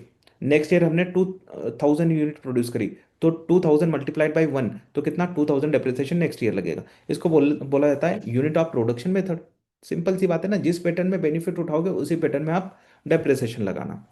चलो, separate depreciation for land and building. आपको पता है कि लैंड के ऊपर जनरली डेप्रिसिएशन नहीं लगता, ठीक है, लेकिन बिल्डिंग के ऊपर तो लगता है। तो बिल्डिंग के ऊपर अब आपको, आपने क्या करा, बिल्डिंग परचेस करी, कितने की बिल्डिंग परचेस करी, 50 लाख की। अब इस 50 लाख जो आपने प्राइस पे करी उसमें तो आपने लैंड का प्राइस भी तो पे किया होगा। तो सपोज दैट लैंड का प्राइस था 30 लाख और बिल्डिंग का प्राइस कितना था, ओनली 20 लाख। तो आप डेप्रिसिएशन किस पर लगाओगे, ओनली 20 लाख पार्ट पर। इंटायर 50 लाख पर मत लगाना, ओनली 20, ओनली बिल्डिंग के पार्ट पर आप डेप्रिसिएशन लगाओगे। तो आप क्या करोगे, इन दोनों को अलग अलग करोगे, है ना, अलग अलग वैल्यू निकालोगे, और ओनली बिल्डिंग वाले पार्ट पर डेप्रिसिएशन लगेगा। यही पॉइंट यहां पर बोला था, separate depreciation. Component depreciation, I section क्या बोलता है, आप कंपोनेंट अकाउंटिंग कर सकते हो। जैसे अब एयरक्राफ्ट है, एयरक्राफ्ट में सिग्निफिकेंट कंपोनेंट होते हैं। एयरक्राफ्ट की बॉडी की लाइफ अलग होती है, उसकी इंजन की लाइफ अलग होती है, उसका इंस्पेक्शन होता है, मेजर इंस्पेक्शन होता है हर 3 साल 4 साल में, है ना। तो इसको है ना सेपरेट कंपोनेंट माना जाता है, किसको किसको, जैसे फॉर एग्जांपल के लिए एयरक्राफ्ट की बॉडी है, उसके लैंडिंग व्हील्स जो होते हैं ना, व्हील्स जो होते हैं ना, वो भी बहुत इंपॉर्टेंट होते हैं, उसकी अलग से उसको अलग कंपोनेंट माना जाता है। उसकी बॉडी, उसके इंजन को अलग कंपोनेंट माना जाता है। ओवरहॉल होता है जो मेजर इंस्पेक्शन होता है, उसको अलग कंपोनेंट मानते हैं। तो बस अलग अलग कंपोनेंट होगा तो ऑब्वियसली बात है उन पे डेप्रिसिएशन भी अलग अलग आएगा, क्योंकि सबकी यूजफुल लाइफ अलग अलग होगी। बॉडी की यूजफुल लाइफ अलग होगी, इंजन की लाइफ अलग होगी, इंस्पेक्शन की लाइफ अलग होगी, तो डेप्रिसिएशन भी अलग अलग आएगा, अलग आएगा। सिंपल सी बात है, चलो एक एग्जांपल से समझते हैं। Example, an aircraft could be considered as having the following component. क्या क्या कंपोनेंट है, देखो एयरक्राफ्ट की मेन बॉडी है, उसके बाद second wheels and landing system उसका, और इंजन, ये 3 पार्ट है, ठीक है। इसकी कॉस्ट दे रखी है अलग अलग, और यूजफुल लाइफ दे रखी। मेन बॉडी की यूजफुल लाइफ 20 ईयर्स, यहाँ व्हील से की कितनी दे रखी, 500 लैंडिंग, है ना। जितनी बार लेंडिंग करेगा, तो हम क्या करेंगे, 5,000 को डिवाइड कर देंगे 500 से, तो क्या आ जाएगा पर लेंडिंग डेप्रिसिएशन। तो जितनी बार लेंडिंग करा इस साल, उतना क्या आ जाएगा, डेप्रिसिएशन आ जाएगा। इंजन का देखो 8,000, यहाँ पर क्या है, कॉस्ट है ये है। और फ्लाइंग आवर्स, यूजफुल लाइफ क्या है, फ्लाइंग आवर्स में दे रखी है ना, तो हम क्या करेंगे, डेप्रिसिएशन कैसे निकालेंगे, इस 8,000 को डिवाइड कर देंगे 1,600 से, तो क्या आ जाएगा, पर फ्लाइंग आवर्स डेप्रिसिएशन आ जाएगा। चलो, एक्चुअल अब यहां पर दे रखा है कि depreciation at the end of the first year in which 150 flights totalling 400 hours were made would be then, मतलब इस साल 150 फ्लाइट आवर्स और 400, सॉरी, इस बार कितनी बार फ्लाइट ने फ्लाइंग करा, 150 टाइम्स, मतलब यहां से लैंडिंग आ जाएगा ना ये, कितनी बार लैंड करा होगा, 150 टाइम्स लैंड करा होगा। और 400 आवर्स मतलब कितनी बार, कितने आवर्स फ्लाई किया, तो 400 आवर्स फ्लाई किया है। चलो ठीक है, तो डेप्रिसिएशन निकालो, कैसे निकालोगे, आ जाओ एक्सेल में आ जाओ। तो मेन बॉडी 20,000 है ना, कॉस्ट कितनी है, 20,000। अच्छा, ये भी थाउजेंड्स में दे रखा है ऊपर, तो हम भी ऐसे ही लिख देते हैं थाउजेंड में, फिगर सारे थाउजेंड में। मेन लिख रहा हूँ ओनली, टाइम नहीं है हमारे पास। यूजफुल लाइफ कितनी है, यूजफुल लाइफ है 20 ईयर्स। तो डेप्रिसिएशन बताओ कितना आएगा, तो 20,000 डिवाइडेड बाई दिस, डेप्रिसिएशन आ गया, ठीक है। अब व्हील, व्हील की कॉस्ट कितनी है, 5,000, ठीक है, 5,000। लाइफ कितनी है इसकी, लाइफ है 500 लैंडिंग्स, तो मैं 500 लिख रहा हूँ यहाँ पर, तो दिस डिवाइडेड बाई दिस, ये पर लैंडिंग क्या आ गई, आपका डेप्रिसिएशन आ गया। ठीक है, तो कितनी बार लैंड हुआ है इस करंट पीरियड में, 150 टाइम्स, तो 150 टाइम्स, तो डेप्रिसिएशन आ जाएगा दिस मल्टीप्लाइड बाय दिस, तो 1,500 का डेप्रिसिएशन आ जाएगा। ठीक है, तो यहाँ लिख दो ये 1,500 है ना, डेप्रिसिएशन वाले कॉलम में। मैंने आपको समझा दिया कैसे निकाल रहे हैं। उसके बाद क्या है, इंजन, इंजन की कॉस्ट 8,000 और लाइफ कितनी है, 1,600 फ्लाइंग आवर्स। ठीक है, तो 1,600 फ्लाइंग आवर्स है, तो डेप्रिसिएशन पर फ्लाइंग आवर्स कितना आ जाएगा, ये पर फ्लाइंग आवर्स आ गया। ठीक है, तो कितने आवर्स है इस बार, 400 आवर्स, दिस मल्टीप्लाइड बाई 400, तो ये आ जाएगा आपका 2,000 डेप्रिसिएशन ऑन इंजन। चलो, तो टोटल लगा ले इसका, यहाँ लिख लेता हूँ 2,000 है ना, टोटल लगाना है मुझे नीचे। तो टोटल डेप्रिसिएशन इस एयरक्राफ्ट पर, टोटल डेप्रिसिएशन कितना लगा, 4,500। चलो, ये यहाँ पर समझाया हुआ है ना। चलो, आते मेजर ओवरऑल पे, है ना। मेजर इंस्पेक्शन मैंने आपको समझा दिया कि टाइम टू टाइम हमें क्या करना होता है, मेजर इंस्पेक्शन करवाना होता है। तो मेजर इंस्पेक्शन की कॉस्ट आती है, हेवी कॉस्ट आती है, तो हम इसको एक अलग कंपोनेंट मान के चलते हैं, यानी कि इसके ऊपर भी डिप्रिसिएशन लगेगा क्योंकि ये असेट्स की कॉस्ट में ऐड हो जाता है। तो एक एग्जांपल लेते हैं इसी एयरक्राफ्ट का, हम ये बोलते हैं कि इसमें an overall was required at the end of the year three, every third year there after a cost $1.2 million. तो $1.2 मिलियन क्या लगेगी, कॉस्ट लगेगी, हर 3 साल में लगती है। तो 1.2 मिलियन, तो मैं इसको लिख दूं 1,200, क्योंकि ऊपर जीरो लगाया हुआ है हमने, है ना। तो ये क्या है, मेजर इंस्पेक्शन, मेजर इंस्पेक्शन 1,200। तो बताओ कितने साल में करवाना होता है, 3 साल में। तो मैं क्या कर दूंगा, डेप्रिसिएशन निकाल दूंगा डिवाइडेड बाई 3, तो 400 का डेप्रिसिएशन और लग जाएगा। तो टोटल इस एयरक्राफ्ट पे कितना डेप्रिसिएशन लग रहा है, 4,500 प्लस 400, तो टोटल हो जाएगा 4,900 का डेप्रिसिएशन। ठीक, ये यहाँ लिखा हुआ है। बड़े next, review of depreciation estimates. तो डेप्रिसिएशन में हम क्या क्या एस्टिमेट्स लेते हैं, देखो तीन चीजें होती है, एक तो यूजफुल लाइफ, एक आपका रेसिजुअल वैल्यू, और एक और चीज ले लो डेप्रिसिएशन मेथड, क्योंकि वो भी हम एस्टिमेट लगा उसमें भी क्या होता है, चेंजेस आते हैं। तो चेंजेस आएगा तो हम क्या मानेंगे, इस चेंजेस को चेंज इन एस्टिमेट मानेंगे। और इसका इफेक्ट कैसे देंगे, रेट्रोस्पेक्टिव इफेक्ट। अब ये रेट्रोस्पेक्टिव इफेक्ट क्या होता है, वो एग्जांपल से समझाता हूं मैं। ठीक है, पहले समझ लो, IS 16 क्या बोलता है, यूजफुल लाइफ, रेसिजुअल वैल्यू और डेप्रिसिएशन मेथड को हमें एनुअली रिव्यू करना है। क्या करना है, एनुअली रिव्यू करना है। और इस रिव्यू के बाद अगर कोई चेंज आता है, तो इस चेंज को बोला जाता है चेंज इन एस्टिमेट। ठीक। अब इन तीनों के हम एक एक एग्जाम्पल लेंगे, फिर इन तीनों को हम मिक्स करेंगे एक साथ। तो देखो क्या होगा। रिव्यू ऑफ यूजफुल लाइफ, अभी हम सिर्फ ले रहे हैं अगर यूजफुल लाइफ में चेंज हुआ तो क्या इंपैक्ट आएगा। मशीन कितने में परचेस करी, 9 लाख में। रेसिजुअल वैल्यू कुछ नहीं है। ओरिजिनल यूजफुल लाइफ कितनी है, 9 ईयर्स। तो बताओ डेप्रिसिएशन हर साल कितना लगेगा, 1 लाख पर एनम। ठीक, ये निकाल के रखा हुआ है। अब क्या हुआ, 3 साल बाद, आफ्टर 3 ईयर, 3 साल चले गए, तो बताओ कितने बचेंगे, 6 साल बचेंगे ना। तो क्या हुआ यहां पर, due to the better maintenance the remaining useful life is revised to 9 more years instead of 6। तो बचे कितने थे, 6, लेकिन हमने बहुत अच्छे से रिपेयर एंड मेंटेनेंस रखा हुआ है मशीन का। तो अब इसकी लाइफ हम क्या बोल रहे हैं, 3 साल बाद भी हम बोल रहे हैं 9 साल, 9 ईयर और बची हुई। तो अब रिमेनिंग यूजफुल लाइफ कितनी बची, 9 ईयर्स।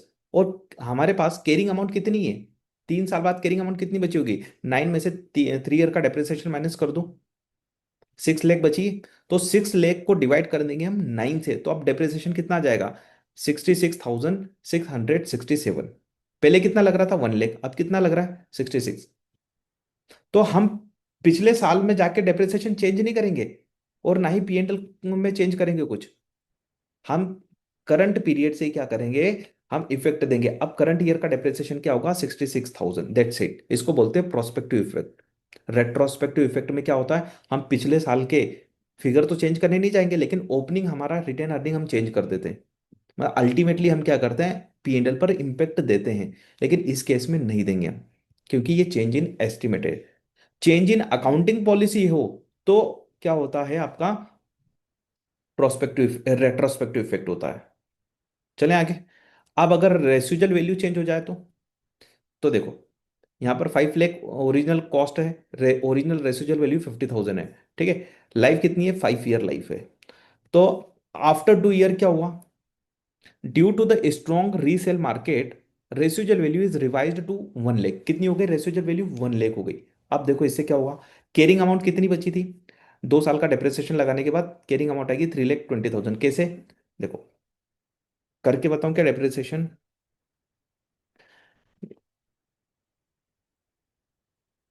ये फाइल है, ये क्या है, आपकी कॉस्ट है।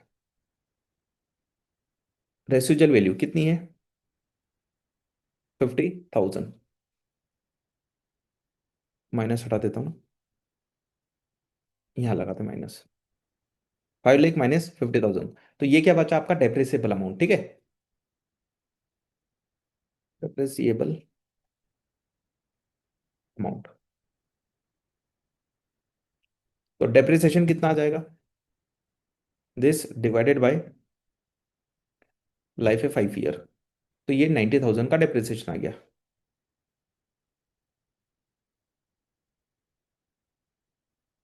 तो 2 साल में कितना डेप्रिसिएशन लगा, मल्टीप्लाइड बाय 2 कर दो, दिस मल्टीप्लाइड बाय 2, 1,80,000। तो बताओ कैरिंग अमाउंट कितनी बची, सीए कितना बचा 2 साल बाद, 5 लाख माइनस दिस, 3,20,000। ठीक है, यही निकाल के दिखाया हुआ। तो अब क्या हुआ, अब यहां से आपका रेसिजुअल अमाउंट चेंज हो गया, तो क्या करोगे, आप 3,20,000 में से 1 लाख माइनस कर दो। क्या कर दो, 3,20,000 में से 1 लाख माइनस कर दो। रिमेनिंग अमाउंट अमाउंट पर आप क्या कर देना, फिर डेप्रिसिएशन लगा देना रिमेनिंग लाइफ से। तो कितना बचा, 2,20,000। इसको आप क्या कर दो, डिवाइड कर दो 3 से। तो अब डेप्रिसिएशन कितना लगेगा, 73,000 पर एनम। पहले कितना लग रहा था, पहले लग रहा था 90,000 पर एनम। अब कितना लगेगा, 73,333। चलो, अब अगर मेथड चेंज हो जाए तो, सेम अगर मेथड पहले एसएलएम कर रहे थे, आप रिड्यूसिंग बैलेंसिंग मेथड यूज कर रहे हो, तो कैरिंग अमाउंट निकाल लो पहले तो आफ्टर 2 ईयर्स क्या हो रहा है, ये इन्होंने ऑब्जर्व किया कि अब हम रिड्यूसिंग बैलेंस मेथड लगाएंगे, और कितना रेट है, 20%। दैट्स इट, कैरिंग अमाउंट निकाल लो पहले, कितना है कैरिंग अमाउंट, ये कैरिंग अमाउंट है। ठीक है, तो कैरिंग अमाउंट निकाल लिया, उसके बाद से आप डेप्रिसिएशन लगाना चालू कर देना। यहाँ करेक्ट, यहाँ देखते हैं। अब मैंने क्या करा हुआ है, एक पहले तो कॉमन एग्जांपल समझाया। रिड्यूसिंग बैलेंस में एक है ना इंपॉर्टेंट पॉइंट है जो बहुत सारे बच्चे भूल जाते हैं, क्योंकि 11th और 12th में आपने ये क्वेश्चन करे होंगे, तो आप भूल जाओगे ये। तो समझो क्या बोल रहा हूँ मैं। मशीन की कॉस्ट ये रही, $800,000, सॉरी 8 लाख रुपीज, और estimated residual value 80,000। 5 year estimated useful life है। डेप्रिसिएशन मेथड है आपकी reducing balance method, 25% per annum. Depreciation किस अमाउंट पर लगाते हो?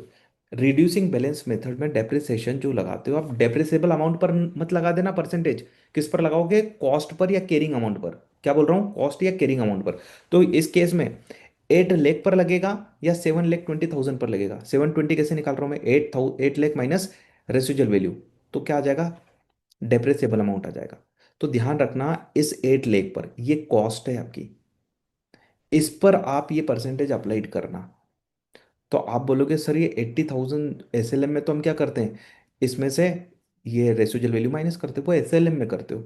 रिड्यूसिंग बैलेंस मेथड में आप किस पर लगाओगे परसेंटेज? हमेशा इस पर लगाओगे, कॉस्ट पर, या फिर कैरिंग अमाउंट दे रखी हो तो कैरिंग अमाउंट पर। ठीक है, चलो देखो, ऐसा ही हो रहा है, देखते जाते। ओपनिंग कैरिंग अमाउंट कितनी है? 8 लाख। तो हमने क्या करा, 20% इस पर अप्लाइड करा तो ये 2 लाख आ रहा है। ठीक है, क्लोजिंग कैरिंग अमाउंट ये बची। अब क्लोजिंग को हमने नेक्स्ट ईयर ओपनिंग बना दिया। अब 25% किस पर लगाओगे? इस 6 लाख पर लगाओगे। ऐसे ही आगे चलते जाएगा। अब लास्ट वाला समझो, लास्ट ईयर क्या आएगा? लास्ट ईयर आपने डिप्रिसिएशन निकाला 2 लाख, इसका निकालते हैं डिप्रिसिएशन। 253,125, इसका 25% निकालो। इसका 25% निकालो आप, कितना आएगा? 63,000। कितना आ रहा है? 63,000। तो लास्ट में 63,000 नहीं लगेगा डिप्रिसिएशन। कितना लगेगा डिप्रिसिएशन? लास्ट में आप उतना डिप्रिसिएशन लगा देना कि आपका रेसिजुअल वैल्यू 80,000 बच जाए। तो रेसिजुअल वैल्यू कितनी दे रखी है अपनी, ऊपर दे रखी ना, 80,000। ये 80,000 आपका क्या बनना चाहिए? क्लोजिंग कैरिंग अमाउंट बचना चाहिए। तो कैसे निकालोगे लास्ट वाला डिप्रिसिएशन? हमेशा ध्यान रखना, लास्ट वाला डिप्रिसिएशन लगाओगे, ये जो कैरिंग अमाउंट है ना, ओपनिंग कैरिंग अमाउंट, इसमें से आप क्या माइनस कर देना? रिकवरेबल रेसिजुअल वैल्यू कितनी? 80,000। तो ये डिप्रिसिएशन 1,73,125 लगेगा, लास्ट वाला डिप्रिसिएशन।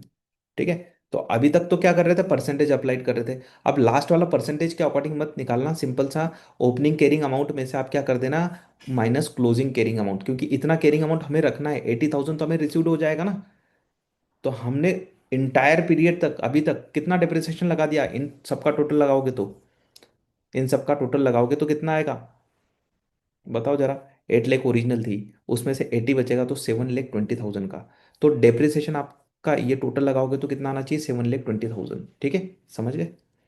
चलो, चेंज इन यूजफुल लाइफ और रेसिजुअल वैल्यू दोनों अगर एक साथ चेंज हो गए तो क्या होगा? अभी तो मैंने एक एक करके बताया था, दोनों अगर एक साथ हो गए तो कुछ नहीं, सिंपल सी बात है ना, दोनों को एक साथ कर लेते हैं। तो देखो, अब मैं डायरेक्टली यहां से समझा रहा हूँ। 3 साल बाद क्या हुआ, मैनेजमेंट ने रिव्यू करा, तो मैनेजमेंट ने रिव्यू करा तो दो चीजें चेंज हो गई, यूजफुल लाइफ भी चेंज हो गई और रेसिजुअल वैल्यू भी चेंज हो गई। तो कुछ बात नहीं ना, नई वाली निकाल लो। इस डेट पर, इस डेट पर सबसे पहले तो क्या निकालोगे? कैरिंग अमाउंट निकालो। कैरिंग अमाउंट में से क्या माइनस करोगे? रेसिजुअल वैल्यू। और क्या करोगे? डिवाइड कर दोगे रिमेनिंग यूजफुल लाइफ से, दैट्स इट। चलो देखो यहाँ पर, ओरिजिनल डेप्रेसेबल अमाउंट कितनी थी? ओरिजिनल ये कॉस्ट है और इतनी रेसिजुअल वैल्यू, तो हमने क्या निकाला? डेप्रेसेबल अमाउंट, यानी कि इतना अमाउंट हमें डेप्रिसिएट करके ले जाना है। हर साल कितना ले जाओगे? तो डिवाइडेड बाय 9, ये क्या है? आपकी यूजफुल लाइफ है ओरिजिनल। तो एक 1 लाख आप क्या ले जा रहे थे? डेप्रिसिएशन ले जा रहे थे हर साल। तो 3 साल में कितना ले गए? 3 लाख। तो कैरिंग अमाउंट कितनी बचेगी 3 साल बाद? 7 लाख। ठीक है, चलो यहाँ तक तो एकदम ईजी था। रिवाइज्ड डेप्रिसिएशन, अब क्या हो रहा है, हमें रिवाइज्ड डेप्रिसिएशन निकालना है। तो अभी कैरिंग अमाउंट कितनी बची है? 7 लाख। इसमें से क्या करोगे? रिवाइज्ड रेसिजुअल वैल्यू माइनस कर दो। तो क्या बचेगा? Revised depreciable amount. क्या आ जाएगा? Revised depreciable amount. इसको क्या करोगे? डिवाइड कर दोगे रिमेनिंग यूजफुल लाइफ से। तो रिमेनिंग यूजफुल लाइफ भी रिवाइज हो गई है, वो कितनी हो गई है? 8 ईयर। कितनी हो गई? 8 ईयर। तो कुछ नहीं, इसको डिवाइड कर दो 8 से, तो क्या आ जाएगा आपका डेप्रिसिएशन? न्यू वाला रिवाइज्ड डेप्रिसिएशन आ गया ये। ठीक है, पहले कितना लग रहा था? 1 लाख, अब कितना लग रहा है? 68,750। थोड़ा मैंने स्पीड में समझा रहा हूँ क्योंकि बहुत इजी कॉन्सेप्ट है और हम रिवाइज कर रहे हैं यहाँ पर, है ना। तो आई होप आपको ये समझ में आ रहा होगा। अब अगर रेसिजुअल वैल्यू और मेथड चेंज हो जाए तो,